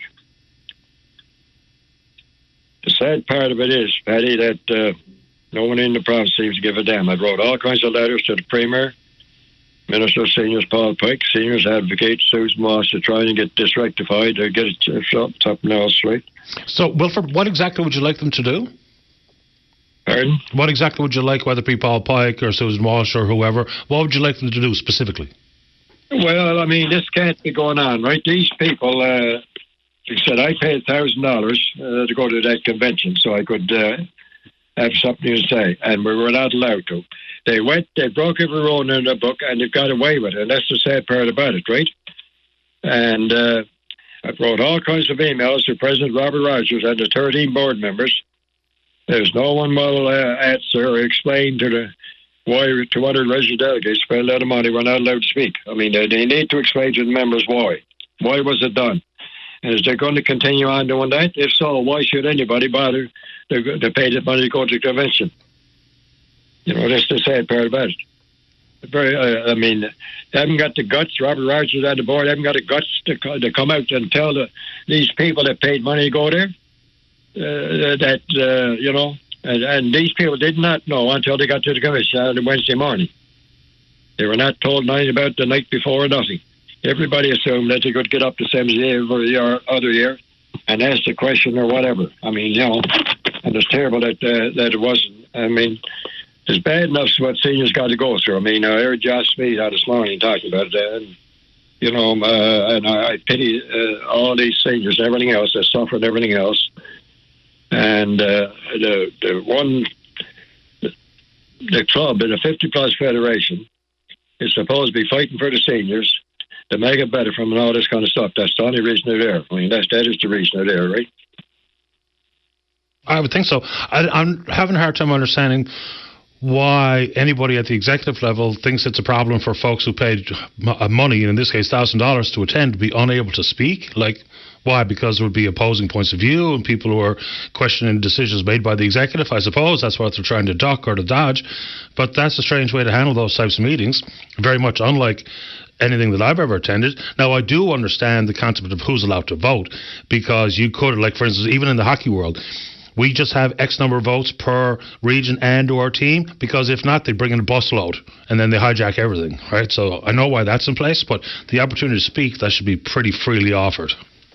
Yes, I mean, all kinds of people goes to these conventions, and I mean, everybody got an idea, you know, and some better than others, everything else. And when you get together and you put your ideas out, I don't know, you know, you can go back. I mean, I went to these conventions, a nice few 50-plus conventions, and I've always been able to get up and have my say, and sometimes I know the last one I went to, Robert Rogers got up and thanked me for making the statement I made, and all that kind of stuff. But this year, the minute I came out, I mean, when I went in, and he wouldn't even talk to me.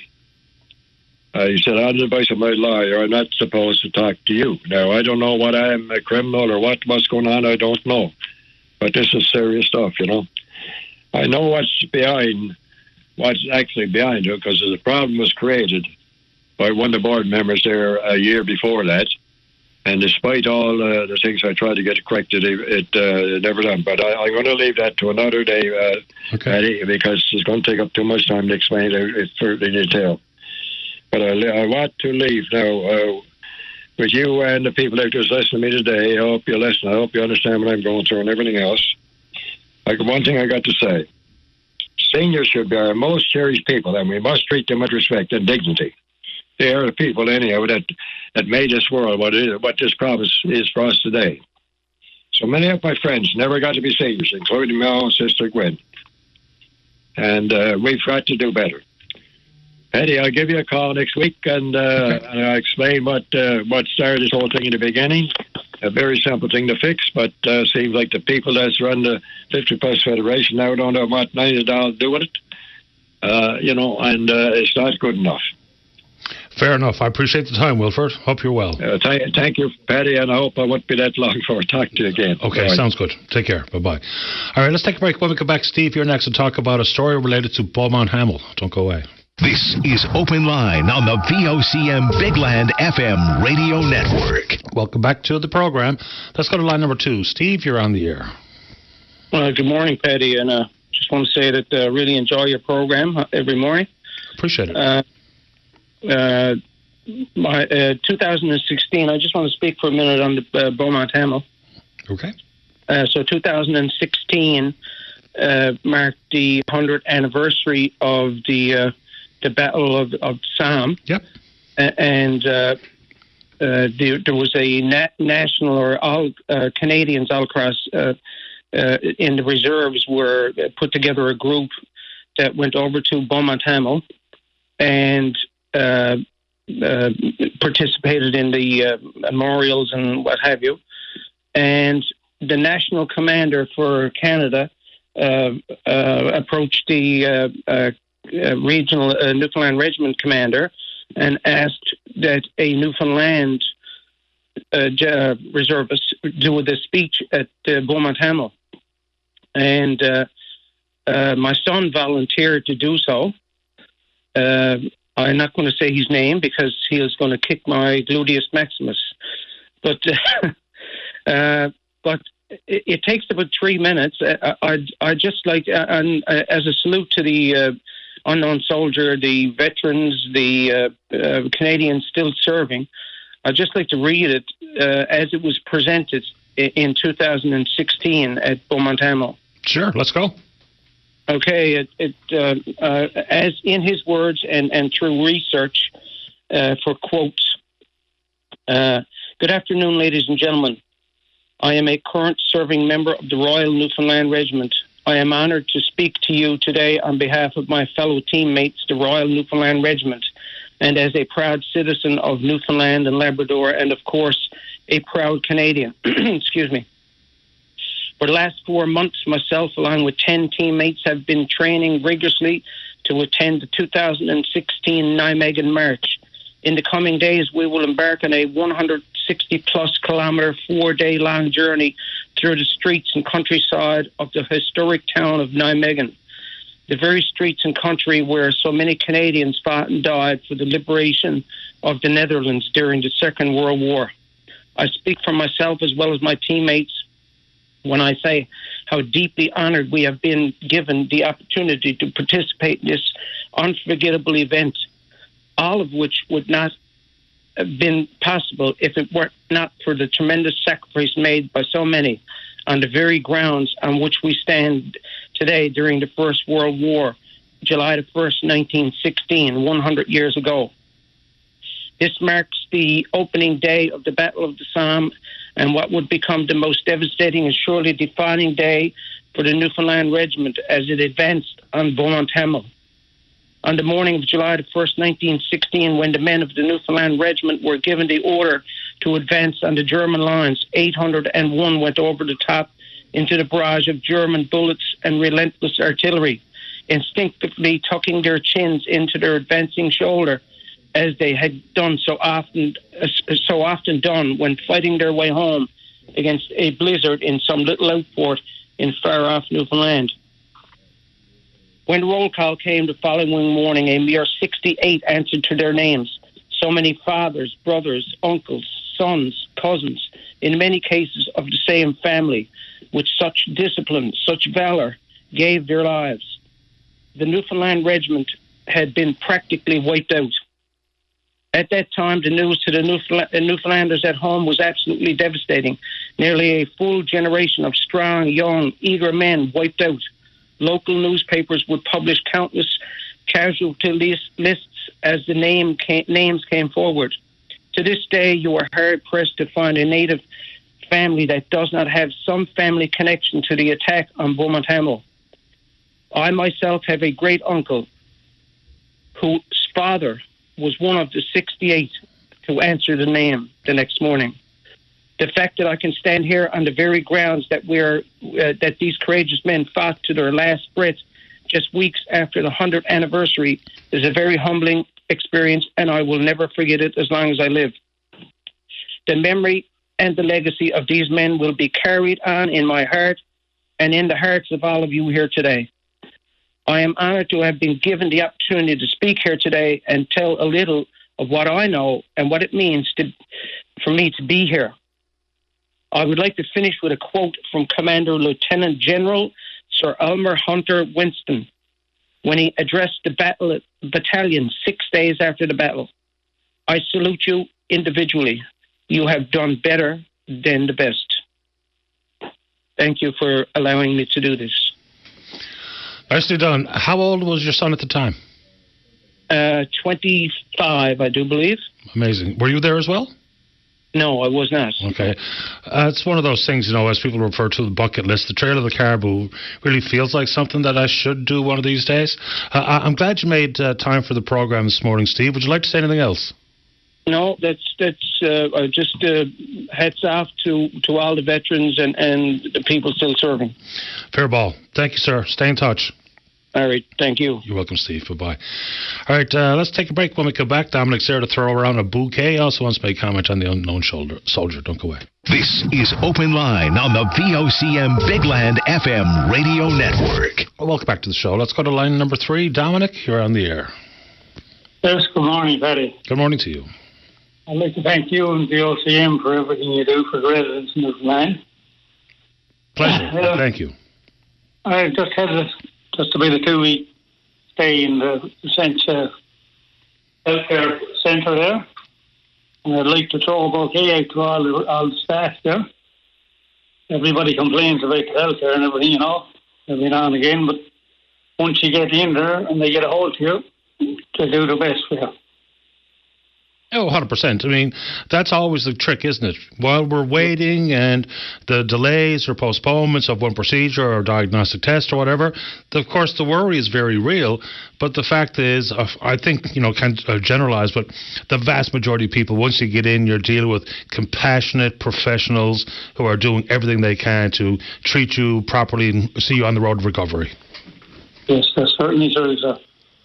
Another comment I'd like to make, Paddy, is on the naming of the next of kin. I sent you an email there earlier in the week on this about a politician being named the next of kin for our unknown soldier. I think that honour should have been bestowed to one of our very honourable veterans or maybe some of their relations, No argument here. I'm not even entirely sure how they arrived at that decision. One thing I do know is members of the Legion, who were the driving force behind this, we're told that they had the final sign-off on all of these types of affairs. So I don't know if there's something technically in place regarding the definition of who the next of kin is, but it just came across as a bit odd to me. You would think it would be someone with pins on their lapel. You would think it might be someone with a familiar relation who was lost at Beaumont Hamel or was lost in the First World War. So that one to me is really quite odd, I have to admit. Yes, it struck me very odd too, sir. Yeah, I'd like to know how that decision was made. Yeah, who made it? You think Veterans Affairs would have the last say in that, would you think? I would think. I asked Minister O'Regan directly last week on the show about who had said authority, and I asked them clearly, were the Legion, the members of the Legion, given the final sign-off on all these types of things, the who was there, who spoke, and all those, and he said yes. So I'm still trying to connect with some of the folks that were representing the Legion to find out more about their experience in particular and what kind of authority they had, because I don't think you're alone here. Many people, when they heard that or read that, thought, why? Yeah, it's really odd. It is. Another, Paddy, about your pay rates, the politicians. I think you should give our seniors a little bit of a pay raise. Yeah, and so just so people know what we're talking about, last week one of the subcommittees voted through all of 32 of the recommendations inside the Management Commission report, which included the $25,000 pay raise. So when I asked Lloyd Parrott about it last week, he said they didn't vote in favour of the raise, which is kind of splitting hairs, because they voted for the House to accept the terms of all 32 recommendations, including the money. I think, Paddy, you should have deserved a $25,000 pay raise. From your voice to my boss's ears. I hope so. I hope he heard it. I appreciate that. Dominic, how's the recovery going? Great, Paddy. Great. I was in good hands. I guarantee you that. That's good news. I hope you're doing well, and I appreciate the call. Thank you very much, sir. You have a good day. The very same to you. Take good care. Bye-bye. Here we go, the bouquet. I do appreciate it, because you're right. When we talk about healthcare, and I can be guilty of this, it's all about what's wrong. But there's tons of people in it that are absolute top quality. And recognizing their efforts, I think, is also important, because I'm sure they feel just akin to maybe how people who work for Nalcor feel. Just constant barrage of bang, swat, smack, insult, gripe. And, of course, many of them doing everything they can. Let's go to line number 1 and say good morning to the person representing Newfoundland and Labrador in this year's Visionaries of the Year campaign. That's Stephen Pike. Good morning, Stephen. You're on the air. Good morning, Paddy. How are you? Doing okay. Thanks. How about you? I'm doing great, thanks. Thank you for having me on the program again. Yeah, happy to do it. The last time we spoke was just at the very beginning of this year's campaign. And, of course, our very own Greg Smith was the representative for the province last year. I know a bit about what's going on here, but talk about what the Visionaries of the Year is and the fact that you're working towards awareness and funds for the Leukemia and Lymphoma Society.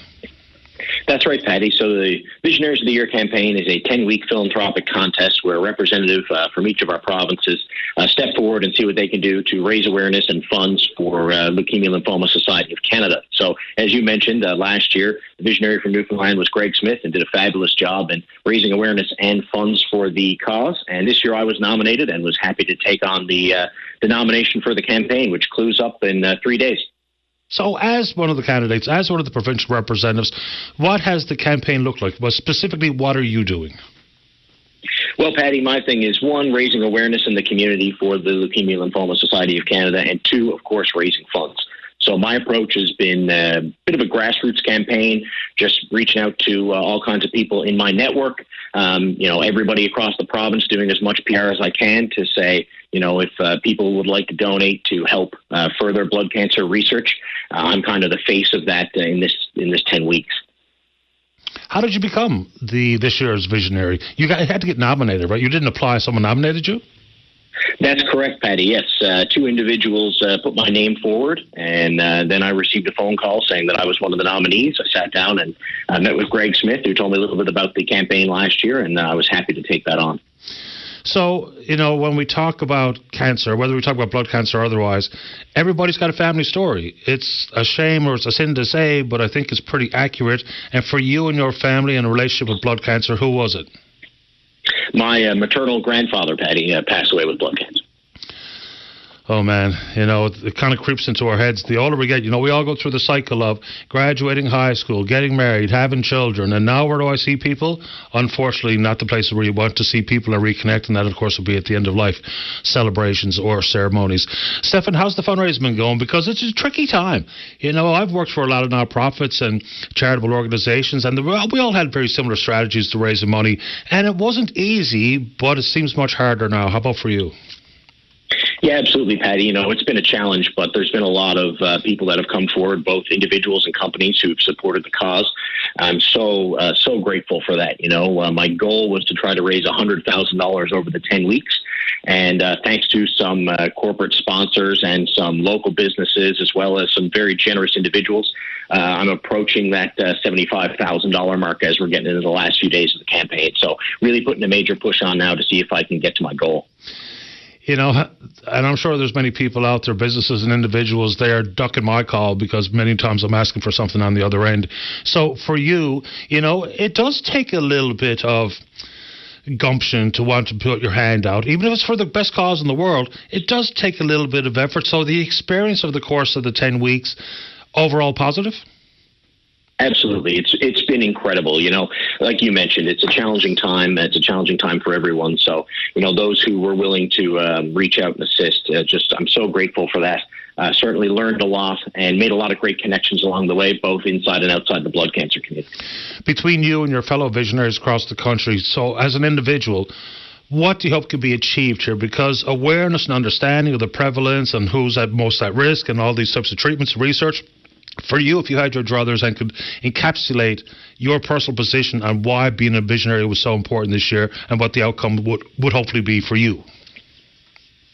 Well, Paddy, I mean, to me, it's really about being involved in the community, you know, and getting to meet all the individuals who have loved ones who are impacted like I am, or people who've gone through blood cancer experience themselves. I mean, to me, it's all about a connection with these people because, you know, the support comes in so many different ways. You know, support can be financial, support can be emotional.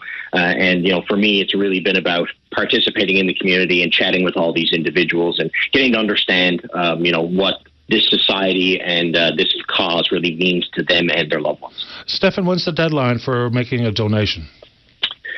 May 30th, Paddy, around 4:30 Newfoundland time is when the cutoff will be. We'd really love to see if I can hit my goal in the final days. And if anyone would like to donate, they certainly can do so. They can either get in touch with me. I'll leave my contact with you folks there at Open Line. And they can also go to steelhonda.com and click on the Visionaries of the Year logo on the top left-hand side of the webpage. That'll bring them directly to a donation page where they can donate online. Good stuff. So you say you're around 75,000. What was the goal? I'd love to get to 100, Paddy. That was my lofty goal. Do you get to meet face-to-face with your fellow visionaries at some sort of end-of-campaign gathering? Absolutely, yes. I'll be going to Halifax, flying up on Wednesday for the final dinner and auction on the 30th to reveal the fundraising totals and chat with all the other visionaries and folks with the Leukemia Lymphoma Society of Canada. Well, looking very forward to that. No doubt you are. Halifax is on wheels. It really is, man, oh man. Stefan, good on you for taking on this campaign for the course of 10 weeks. Congratulations, and I appreciate your time. Thank you, Paddy. Really appreciate your support. My pleasure. Take good care. Bye-bye. Bye-bye. Stefan Pike, representing Newfoundland and Labrador in the Visionaries of the Year campaign, raising funds and awareness for the Leukemia and Lymphoma Society of Canada, the largest organisation representing those working in and around blood cancers. Very quickly before we get to the news, coming up when? Friday night, May 31st at the Knights of Columbus, Council 1452 on St. Clair Avenue. They have a fundraiser on the go from 6 to 7. Flipper dinner with all the trimmings plus dessert, coffee or tea. Also available is a stuffed chicken breast if Flipper is not your cup of tea. $30 per person, eat in only. So coming up Friday night, 6 to 7 at the Knights of Columbus on St. Clair Avenue. There you go. Let's take a break. Don't go away. This is Open Line on the VOCM Big Land FM radio network. Welcome back to the show. Let's go to line number 4 and say good morning to one of the St. John City councillors. That's Jamie Corab. Jamie, you're on the air. Good morning, Paddy. Thanks for having me. No problem. I can't remember which ward you represent. Ward 3. Ward 3. Welcome to the show. Thank you. Thanks for having me. So we're not necessarily talking about city council business, although maybe we'll get to some of that. But very quickly out of the gate after Minister Osborne announced that he was retiring, and of course staying on as the minister responsible until July, I believe it is, as upon request from the Premier, you've said very quickly you're going for his seat. Yes, yeah. I mean, this is something, political politics, that, you know, I've had interest in for a long time. You're probably aware, and about your listeners, but, you know, I put my name forward in 2013 when Drum Kennedy stepped down in a by-election. And at that time, it was a snap decision as well, but things were a bit different then. I had a daughter who was only months old, and the timing wasn't quite right then. Whereas now you fast forward 10 years, my kids are almost 6 and 11. I've had 6 years now as a St. John City councillor, and right now I feel I'm ready for the challenge. And, you know, for me, I do truly love my job at the city, and if I ever do leave here and get elected provincially, I will miss it. But, you know, as a politician, and I don't consider myself a politician, even though that's technically what I am, but there's days that are challenging, there's no question, but it is a very rewarding job. And I'd love to pursue this role as an MHA. And, you know, it sounds like a cliche, but I'd really like to further help the people of this city and, of course, by extent, the province. So running under which party banner? I'll be running for Team Fury. Running for Team Fury. So when you ran back against Kennedy, you ran against the Tories again at that point? You ran as a Liberal? Yeah, I was going to run as a Liberal back then, and again, just the timing of it, and I did make a really snap decision, and to be honest, I didn't quite get the gravity of what it meant, what it took to run, just the timing. And, at the last minute when nominations were called in 2013, I just decided, me and my wife talked, I said, this isn't the right time, and we both agreed. And again, now I feel that the timing couldn't be better for me where I am, politically in terms of my knowledge, what I know from the city, and, where I am with my family. Because ultimately that was the biggest decision, was family. Yeah, of course, as it should be. So just so I have it straight, because I can't recall everything regarding 2013 and that time frame. So you considered it, but then did not follow through with taking a swing at it? Yeah, that's correct. So when it came time to file the nomination papers, I just decided it wasn't the right time. And that was actually with the old district of basically Harbour Grace, Carbonear, I forget the exact name of it. That was when there was 48 seats. And that time I decided not to run. But fast forward, and, for me, there was really only a few seats that I would even be interested in running. I love the east end of the city, but if I was going to run, I would want to run in Waterford Valley, which is where I'm thinking about putting my name forward, strongly thinking about putting my name forward. And the other one would be, obviously St. John's West, where I've been the, more or less the Ward 3 councillor that makes up the majority of my ward. So there's only a few districts that really would be appetizing for me. When is the next municipal election? That would be September of 2025. So likely this by-election will take place prior to that, unless there's a general election called prior to the fall of 2025. So it's that entire concept that we've seen in the past when people have a position, say, for, in this case, a city councillor, and then leave before end of term. What do you say to listeners that they think, well, I elected Jamie Korav to be my councillor in Ward 3 for the entire time between general elections? What's your reaction to that? Because that's going to be part of this conversation, no doubt. Yeah, it's a valid question and it's a valid concern. What I would say to that is that I'm not leaving politics completely. And whether that triggered a by-election here at the city, which, obviously comes at a cost to taxpayers, I'm looking to further myself politically to help the people of this province. I truly do love this city and I love this province. So it is a very valid concern, and one that it did factor into my decision. If I do decide to go forward, like I said, and I likely will. But it is a valid concern, and, I'm more than happy to any resident that would be unhappy that I left before my 4 years. I'll put in almost 7 at that point, so pretty close to the 8, but more than happy to talk to them about that. Yeah, and of course, I guess the base question about choosing which party you'd like to run for or with, and you say Team Fury. Andrew Fury is the last standing Liberal Premier in the entire country. We know Fred Hutton won the seat down in Conception Bay, East Bell Island, and I think, Mr. Hutton brought a real name recognition to it. Not to say you don't, but, as a councillor, Olympic gold medalist and the like. But there's questions about the Liberals. Like Derek Bragg's old seat in Fogo and Cape Friels went blue, went to the Tories and Jim McKenna. So I don't know what this by-election in Bayvert Green Bay is going to hold today. But there are, looming signs of potential problems. When certain governments are in place for a number of years, like people got sick of looking at the Tories, and then come the Liberals, and the Liberals are reaching that sort of stage where that natural cycle between the two major parties happens. So why the Liberals? No, great question. I mean, for me, I got friends on both sides of that aisle, with the PCs and the Liberals, and even the Independents and NDPs for that matter.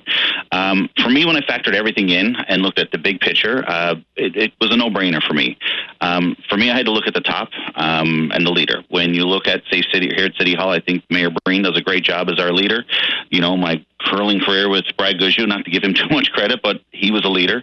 And then when I look at, Premier Fury, and it's no disrespect to Tony Wakeham. I know Tony a little bit, great guy.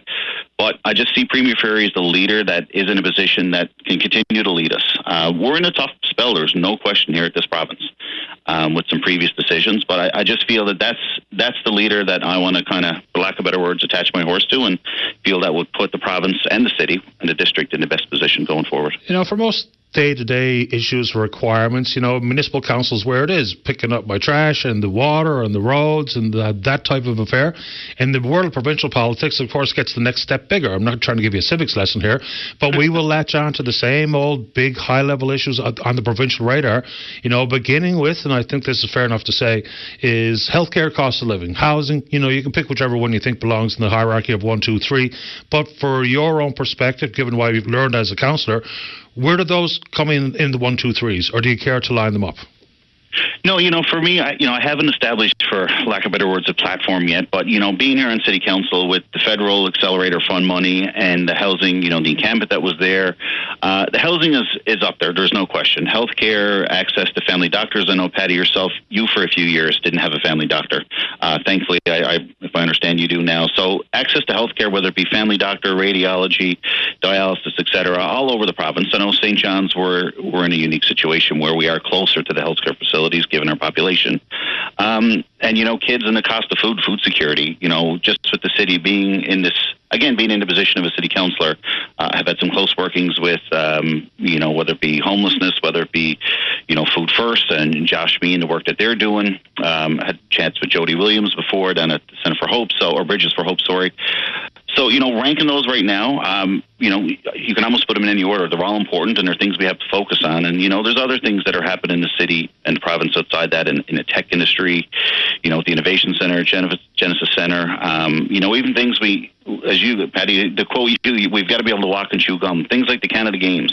Be it at a cost, the economic benefit of that, 90 to 110 million, and the legacy with, the swimming center that's there. And, there's a number of things. I just feel after 7 years, just about 7 years on City Council, I do feel I'm in a unique situation. I've been accessible. Anyone that's reached out to me, that's been remotely respectful, I've gotten back to. And I feel my decision-making has been on the facts. And another thing to quote you, Patty, is you've said before, politicians have two jobs, to get elected and get reelected. And I don't feel in my 7 years I've made a decision here to get reelected. I want to get reelected, but I don't care. I'm not making decisions to get reelected. So I feel that's something I can bring to the table as well. I appreciate the time this morning, Jamie. Good luck out there. Thanks, Patty. Take care. You too. Bye-bye. Thanks. Bye-bye. All right, Chad. One of those city districts, I'm going to guess that this is going to be pretty popular because we have indeed had some nomination races for other parties in the other two most recent by-elections. How it's going to unfold here, pretty interesting stuff. Now, there will be plenty of people out there that, will offer the whole good riddance and all of those types of comments that have become, very much popular inside our political discourse. But if you want to take it on from any angle, pick up on what you've heard here this morning, bring up a topic of your own choosing. You can do it right after this break, just like Gary's in the queue from Bjorn. He wants to talk about the unknown soldier and the repatriation of the remains. And then we're going to talk about the newly installed fishery. I guess it's an extension of what was once an existing program for the Fisheries Loan Program. Don't go away. This is Open Line on the VOCM Bigland FM Radio Network. Welcome back. Let's go to line number one. Gary, you're on the air. Hi, Gary, on line number one. You're on the air. Yeah, good morning, Patty. Thanks for taking my call. No problem at all. I'm wondering how can the unknown soldier be a relative of Premier Fury? Well, he's not. And, of course, that's a strange tag anyway, isn't it, next of kin? Because next of kin is someone who would be living the next of kin of that soldier 100-plus years ago. So I don't really know why that's been an applicable tag, and it's a bit odd. Someone has suggested to me that as the quote-unquote head of state, he's representing all of us as next of kin. I just find it to be a bit of a weird story attached to this very solemn story. Well, I feel insulted more than anything because I got ancestor. My grandfather was buried over. He's an unknown soldier over there somewhere. Now, I'd go to the Confederation building and pay my respects if I thought it was him. But when he's a relative of Premier Fury, I'm not. I wouldn't go there. But it could be your family member. We have no idea who this person. We have no idea who this person is. No. So why would they say he's a relative? Well, I don't think they're saying he's a relative. It's just that tag makes us feel like that. But technically speaking, it's not to imply that Premier Fury has any relation to this lost soldier because we don't have any idea who the soldier is. No, it's I just find it odd to put it out there, I'd like to know how it all unfolded, to be honest with you. Maybe then we'd have a better understanding as to why the Premier was given this tag. I think the folks at the Legion had a lot of say in these types of different moving parts. So whether it be someone from the Legion, Frank Sullivan, or someone wants to tell us what happened, because I understand people's concern here, or questions, because it seems a little bit odd. I do think the explanation offered by Tony, one of my Twitter friends, said that, maybe simply because he is the Premier, that regardless if it had to be Tony Wakeham or Jim Dinn or me or you or Greg Smith, if we were the Premier, we might have been assigned this next of kin tag. But I've still got to figure out what happened, Gary. I understand your question. Yes, that's right. I just bothers me. That's all. I'm not a frequent caller or nothing, but I said I just got to call and try to see if I can straighten up anything or understand it better or what. First time I heard it, I said no. I said I must have heard something wrong then. But then yesterday evening, I saw on the news again where they confirmed it. So. Yeah, it's true. It's absolutely. Now, if this was the case, where just for the few days in the lobby of the Confederation building that the Premier of the province was given that tag or title, that'd be one thing. But for repatriation ceremonies in France, I'm just not really sure what the origin of all of this is, but we'll find out, because maybe if we understand the process, it might give us a better insight as to why things are the way they are. Yes, yeah. I'll see what I can figure out. I think politics should have stayed out of it anyway, so. On that front, you know what? For me, and I agree with that sentiment in full, is for me, the concern regarding next of kin, I've kind of ignored it a little bit, because I think the story is about the acknowledgement of the sacrifice and the repatriation process. That's where I've kind of given some focus, maybe because I'm a little bit tired of every single thing being 100% politically charged. But yeah, and even when I read some of the comments over the weekend, I'm thinking, my goodness, folks, can we just take a breather here and focus in on the story as opposed to the other folks in the delegation or whatever? But I'm going to get answers to those questions, Gary, so we can both have a better clue of what's happening. Yeah, thank you very much. I really appreciate it. I appreciate your time. Thanks for the call. Yeah, bye-bye. All right, bye-bye. Yeah, look, I get it. It's politics is supercharged at this moment. It really is. I've been at this for quite a long time, and it's always had that feeling of hyperpartisanship, and, people are pretty firm in their stance, and so be it. That's nature of the beast. But, there's very little that can be touched or thought about or touched upon that doesn't come with absolutely breakneck political discourse, much of which is really kind of not helpful, not advancing anybody's actual agenda, not making anything better for anybody listening to the show or watching the news or whatever the case may be. But over the weekend was a classic example of that. I gave up clicking anybody's post because some of it was just wild. Anyway, let's keep rolling here. Let's go to line number 2. Ryan, you're on the air. Morning, Patty, to you and your listeners, sir. Thank you very much for taking the call. No prob. Well, first off, I was down on the side of the Lake Kitty Vitty on the day when the Hearst stroke passed over the weekend. Obviously, when the remains of the unknown soldier were brought back, and I thought it was incredibly touching. I thought it was well done. I think that it was very important. I was glad I was out, and there were hundreds of people, and just on the side of the lake alone when the Hearst drove by, and I saw the Premier with his wife, and I thought it was very important for Newfoundland for that connection with our history and with our military, and I thought it was very well done. That's the first thing I'd like to say. I was impressed with the size of the crowd. Oh, well, I was down by the side of the lake alone. It was, like I say, I was in front of the big military building, the Patton building on the side of the lake, and there were hundreds of people there alone, and it was very emotional. It was very touching, and I'm glad I was there. So yeah, fair enough. So was I. Thank you to the organizers for doing that. Two main points I'm calling in about. Patty, first off, I want to wish Tom Osborne all the best with his retirement. I've known Tom for I don't know how many years, going back to a journalist, but also as a politician. I was the Member of Parliament for St. John South Mount Pearl for 4.5 years. That took in his provincial district of Waterford Valley. So we knocked on the same doors, spoke to the same people, shook the same hands, that sort of thing, Patty. And I can tell you firsthand that Tom was one of the best constituency politicians in the business. He looked after his constituency. He looked after his people. And I want to wish Tom all the best. Hats off to him.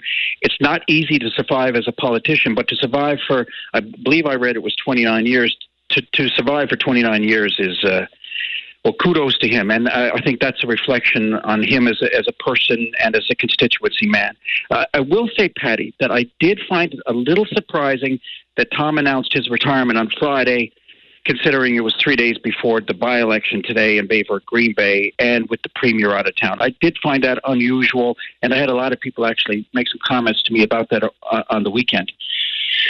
That brings up to another point about that announcement about Friday, in terms of timing of announcements that I found unusual. So on Friday, again, 3 days before the by-election, the Andrew Furey government announced that surprise, I call it a surprise, $15 million fisheries loan program.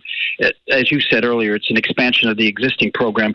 But my point here is that program, that loan program, Patty, that should not have been a surprise. From my perspective, once again, inshore harvesters, they should have been consulted. No one that I know was consulted. The executive of the FFAW may have been spoken to, but not the members. So I just find that surprising, especially in the light of the fact, Patty, that just before Christmas, there was a committee of federal MPs, and Clifford Small was among them, and so was Ken McDonald. Now, just before Christmas, and you and I spoke about this before, but they recommended the creation of an independent fishery financing agency similar to Farm Credit Canada. Now, what they said when they announced that is that the new agency would have, and I'm going to quote this here, sufficient risk tolerance to finance and mentor new entrants to acquire licenses and quota and to refinance existing license holders to become independent of illegal trust and supply agreements with fish processors. So my question is, that $15 million was that $15 million that was announced. The question is that sufficient risk tolerance? And my answer to that, Patty, is it's not even close. So this brings me to a question that I have for the Furey government. Did the Furey government even consult Ottawa on the possibility of a federal provincial fisheries loan program, or was this, and I can't help but ask this, Patty, but this is what it comes down to. Was this particular loan program enhanced because it was 3 days before the by-election to help with the by-election? Is this politics again? So I leave that question hanging because, like I said, this program should have been a hell of a lot bigger than the $15 million that was announced. It should have been a federal provincial program. It should have been the size of Farm Credit Canada. We're talking about hundreds of millions of dollars that are financing that's tied up between harvesters and processing companies. And this is a drop in the bucket. Now, it's a step, and it's a good step. But again, it's a drop in the bucket. Did they consult with the feds? Is this program as big as it should have been, or did they rush it because of the by-election? I don't know. I mean, I can't answer that.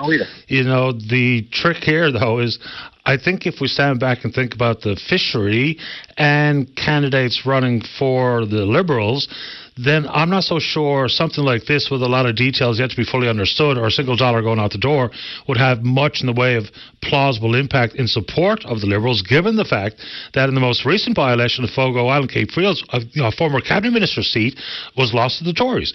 And the rhetoric that's been flying around is that the government has betrayed the fish harvesters. You'll hear it as much as I do. So I don't know if something as maybe helpful, but currently innocuous as this loan program is going to move the needle very far one way or the other. I don't think it is anyway. I just hope that they didn't ruin an opportunity here to work with the feds to bring in a bigger loan program to cover the entire portfolio. Again, you're talking hundreds of millions of dollars, and $15 million is a start, but it's a drop in the bucket. It could have been bigger. You know, is this politics again leading up to the by-election? Because there is no doubt that the Furey Liberals, that the inshore harvesters, enterprise owners are not happy with the Furey government. And it's going to carry over to the results of this by-election today, I suspect. Yeah, probably. If we're just talking about general sentiment going into this by-election call and the campaign and the advanced polling all the way up to ballot box day today, I wonder if it's going to be general thoughts that go into people's decision-making, or will it be any of the things that we've understood during the campaign? Because by-elections are usually pretty boring issues. Of course, the political watchers and the parties themselves will be keenly invested. But for folks living outside the voting district, not a whole lot of attention. But this one, pretty wild ride. And so I wonder if any of those related matters, whether it be for Mr. Bird or Mr. Paddock, we didn't hear from Mr. Harnett, whether or not any of that's going to actually shift votes around. I guess we'll all find out tonight. Yeah, we will find out tonight, Patty. Thank you very much for taking the call again, sir. I appreciate your time. Take good care. Have a good day. Bye. You too. Bye-bye. All right, let's see here. Let's take a break for the news. Gary, you're next. Don't go away. This is Open Line on the VOCM Big Land FM radio network. Welcome back to the show. Let's go. Line number 1. Gary, you're on the air. How are you this morning, Patty? I'm great this morning. How about you? Pretty good. I think people might know me. I'm a veteran. I was president of the Peacekeeping Veterans Association for 18 years. Well, we started talking about this project probably 15 years ago, and it's been in the making ever since then. There's a lot of political stuff you have to go through. You have to go through external affairs in Ottawa, who would negotiate with France to exhume a body to bring home. But I want people to understand, I've been to the cemetery at Beaumont Hamel, and there's many graves there that has the Newfoundland Regimental Hat Badge on the gravestone, and under it, all it says is, known only unto God. Nobody knows who those people are, except they were Newfoundland sons that went overseas on our behalf. All the people in the province can consider, if they had family that served at Beaumont Hamel and they don't know what happened to them, this is their next of kin. This is my next of kin. This is your next of kin. The Premier had nothing to do with picking those graves. No, okay? And the government of Canada had nothing. No, there's a federal commission that is responsible, yeah. Absolutely. Nobody secretly got their relative brought home. That was not done. Okay? And this is a great honor to do this, okay, to bring home one of our boys. Okay, there's even songs about the boys are coming home, and we have one of our boys just came home. And Woodrow French went over as part of the entourage. Okay, he's now the president of the Peacekeeping Association. And I spoke to him this morning, and something that almost brings tears to your eyes. Okay, they were about 20 minutes out, and 2 F-18s came from nowhere and went off each wingtip of the plane and escorted the plane to the airport. I saw it. Amazing. That was such a great honor, right? This is a great thing that we have done, and people need to stop with the negative and go with the positive. This is our next of kin, all of us. Okay, yeah, I think it's a great thing. We should all be there to show our honor and respect. Yeah, because the Commonwealth War Graves Commission is the group that we're talking about here. They've been working on these types of issues for decades. We actually had Greg Walsh, provincial archivist, on the show talking about this story when it first broke and the repatriation plans began and the archaeological work that's done, because the basics of it are, someone's asked me, well, how do we even know it was a member of the Royal Newfoundland Regiment? To be 100% sure, I don't know, but they do extensive archaeological work to identify equipment and helmets and uniforms and the Red Ensign, and do the very level best to make an informed decision that, yes, this is a lost member of the Royal Newfoundland Regiment. And there's specific reasons why they're not doing any DNA testing, because, as you said, this is a repatriation to represent all 800 with an unknown grave, as opposed to try to go down the process of DNA, identifying family members and having one specific person return home. Because if one is returned home and we know who that person is, it kind of leaves 799 that are left in a lurch. So the one repatriation is to represent all of the loss, the recognition of the sacrifice in full, as opposed to one individual soldier. And something else I wanted to bring up, there's been a lot of people on Facebook and whatnot wanting to know why the Canadian flag was on the casket. The government of Canada, okay, arranged this, okay? It came out of a Canadian park. The park is now a national park of Canada. And they brought the body home, And I believe that the red ensign will be on the casket henceforth, or the Union Jack, because our flag was the red ensign at the time. That's right. But we fought under the Union Jack. So I don't know exactly what's going to go, but the way it is stands right now, that I understand that it will be the red ensign. That's what we were told. And if people want to know what that is, they can go on Google, and they have a picture of it there. And it was part of the ceremony in France. Absolutely. Yep. Absolutely. Okay? This is a great thing, and we should all just be joyous and very glad that we have done this. We brought one of our boys home. Not my boys, not your boys, our boys. Exactly right. And, kind of lost in this conversation, too, is, forget the political angles people are wanting to take on this one, is that the stories are even bigger than the repatriation of one. Because with the 12,000 that were involved in some capacity, and the 1,700 lost, and the 800 unknown graves, the entire future of the province changed. Undoubtedly and decisively. Absolutely. Absolutely. Our future leaders, they were at the battle, and their story came to an end there. Lost, but never forgotten. Some communities lost a significant percentage of young men, and how wouldn't that change the future of one community or another? A couple come to mind, and I'm not going to identify them because I don't want to leave anyone out here, but the entire province's future and the makeup and the look and the composition of communities across the province changed dramatically in those 4 years, and I would suggest changed dramatically on one day, on the first day of the Battle of the Somme, and that, can indeed be part of the conversation. It's not necessary, because we're focusing in on one solemn act, one solemn repatriation ceremony and exercise, and the Commission of War Graves and all the rest of it. But yes, I choose to see this as a very poignant and something to be applauded, as opposed to pick apart. But I can only speak for myself. And some people have said, well, why can't other provinces do the same thing? And my answer was, it's entrenched in the Canadian Constitution that our war memorial in St. John's is a national war memorial of Newfoundland when we were our own dominion. Yep. And that's why we can do this, but they really can't. Exactly. And it's all up to the Commission, period. It's not up to Trudeau or Fury or anybody else. It's up to the Commission. And they've been doing this work for decades. It just so happens to be now is the time. Yeah, long overdue. No argument here. No argument coming from this guy. Anyways, I can hardly wait for July 1st. Gary? Apparently, all the legions across the province are not having a parade in their community that day.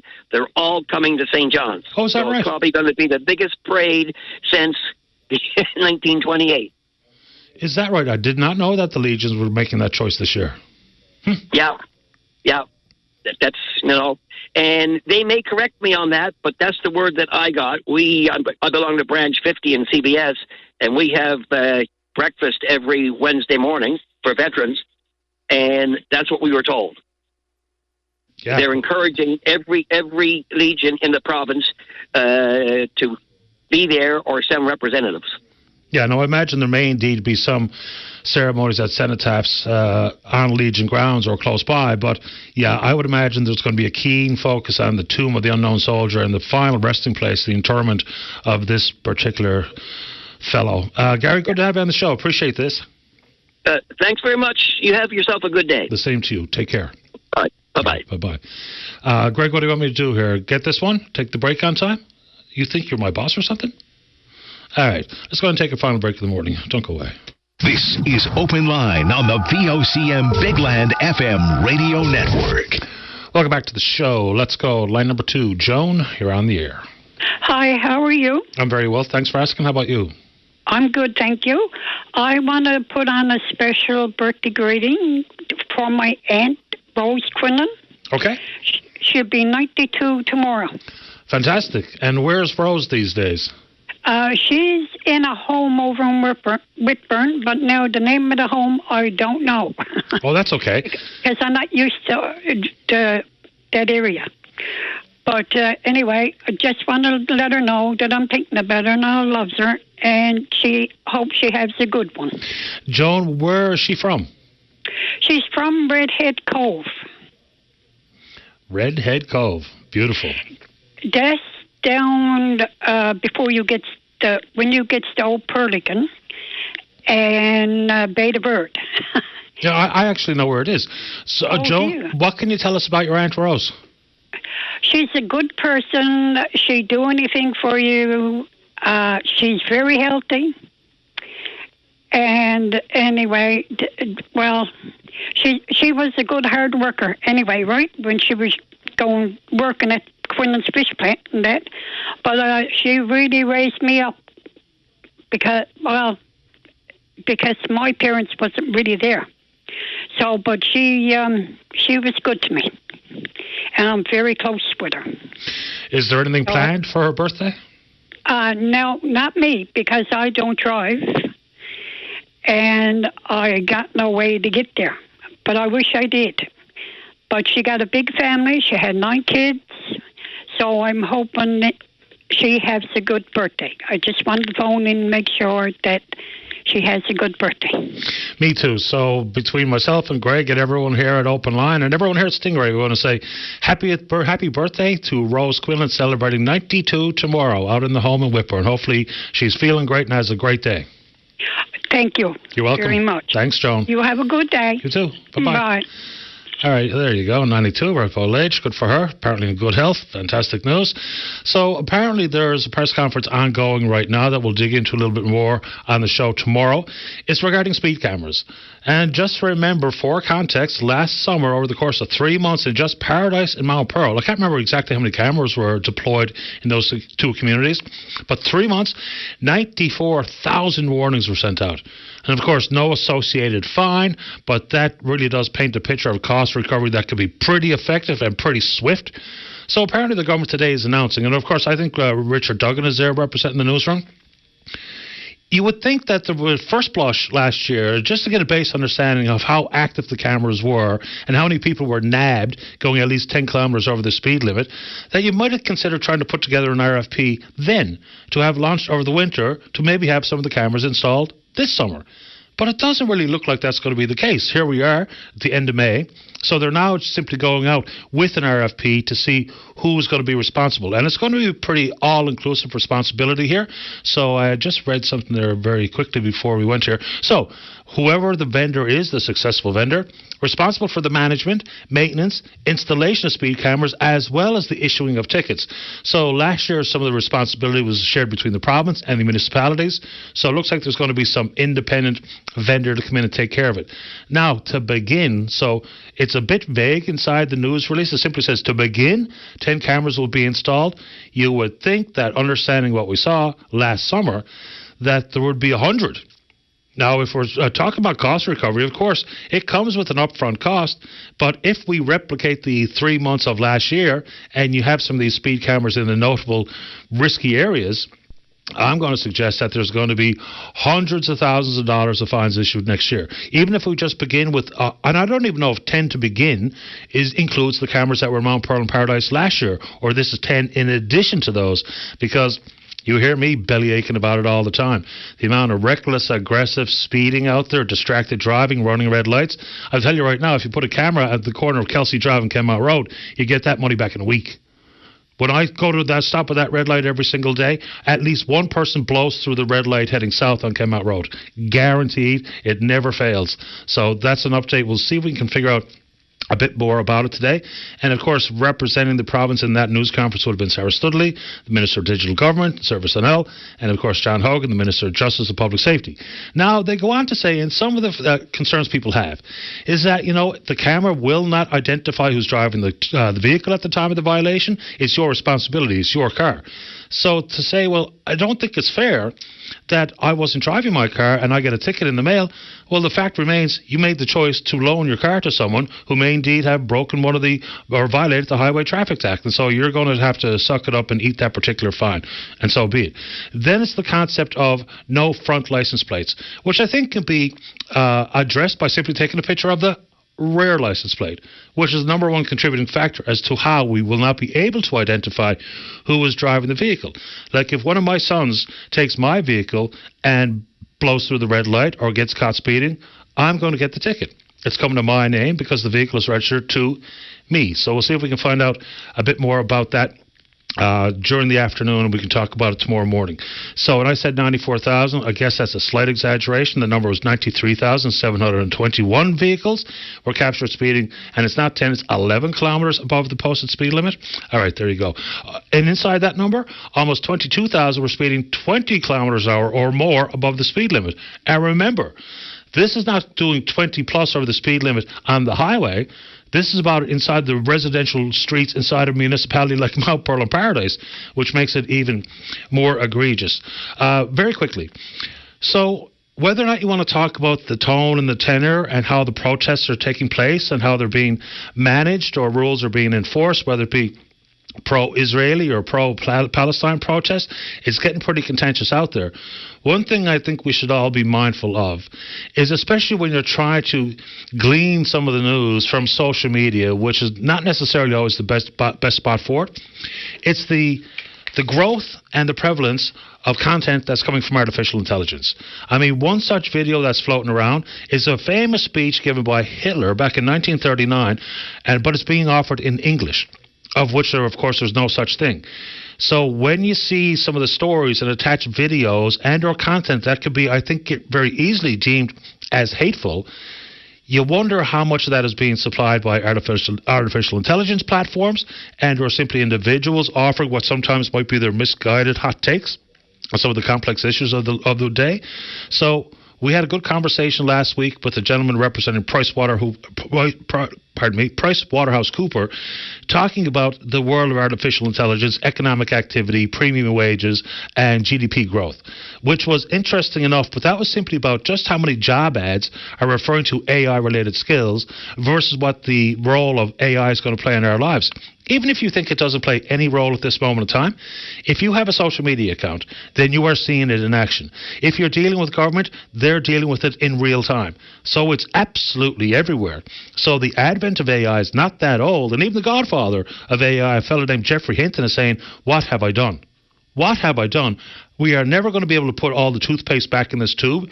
So as much as it can be very helpful, and yes, automation is going to cost some people some actual jobs, because what would have taken a group of 10 scholars weeks to conduct some piece of research and to generate a report, you can do it in a matter of a battery of your eye. So there's a lot to be very wary of about what you're seeing, whether or not it's real. And of course, yes, it can be helpful.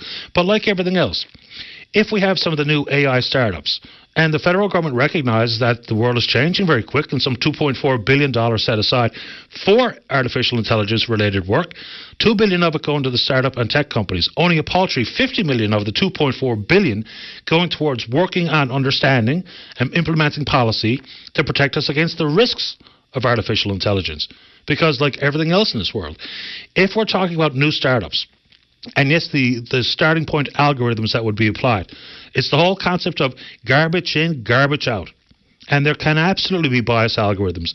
And we've seen examples where AI will be scanning the depths of the internet and coming up with some information to include in their final thoughts, songs, poems, and or essays or public commentary inside the political discourse.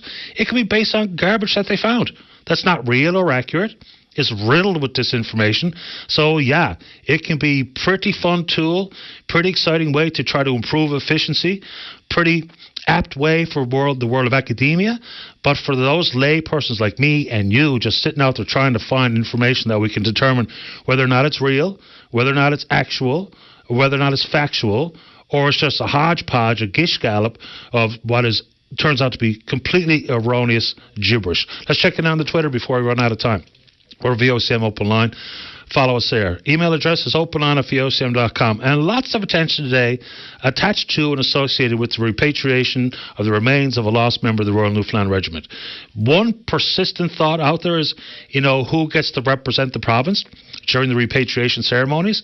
And I just made this in form of a reply to an email. So inside the Commission of War Graves, there is a well-understood reason, as we're told, as to why no DNA testing, no further evaluation of who this soldier might be, because it's only going to be done once, and then in an effort to represent all 800 lost with no known grave, this will be the symbol and the person who will represent and recognise and acknowledge the sacrifice of all 800. That's the way it's going to work. That's why they're not identifying one individual and or family.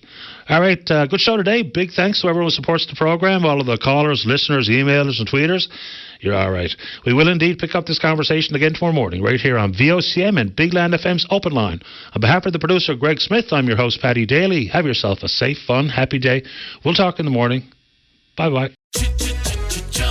Looking for excitement? Chumba Casino is here. Play anytime, play anywhere. Play on the train, play at the store, play at home, play when you're bored. Play today for your chance to win and get daily bonuses when you log in. So what are you waiting for? Don't delay. Chumba Casino is free to play. Experience social gameplay like never before. Go to Chumba Casino right now to play hundreds of games, including online slots, bingo, Slingo, and more. Live the Chumba life at ChumbaCasino.com. No purchase necessary. VGW Group. Void where prohibited by law. 21 plus. Terms and conditions apply.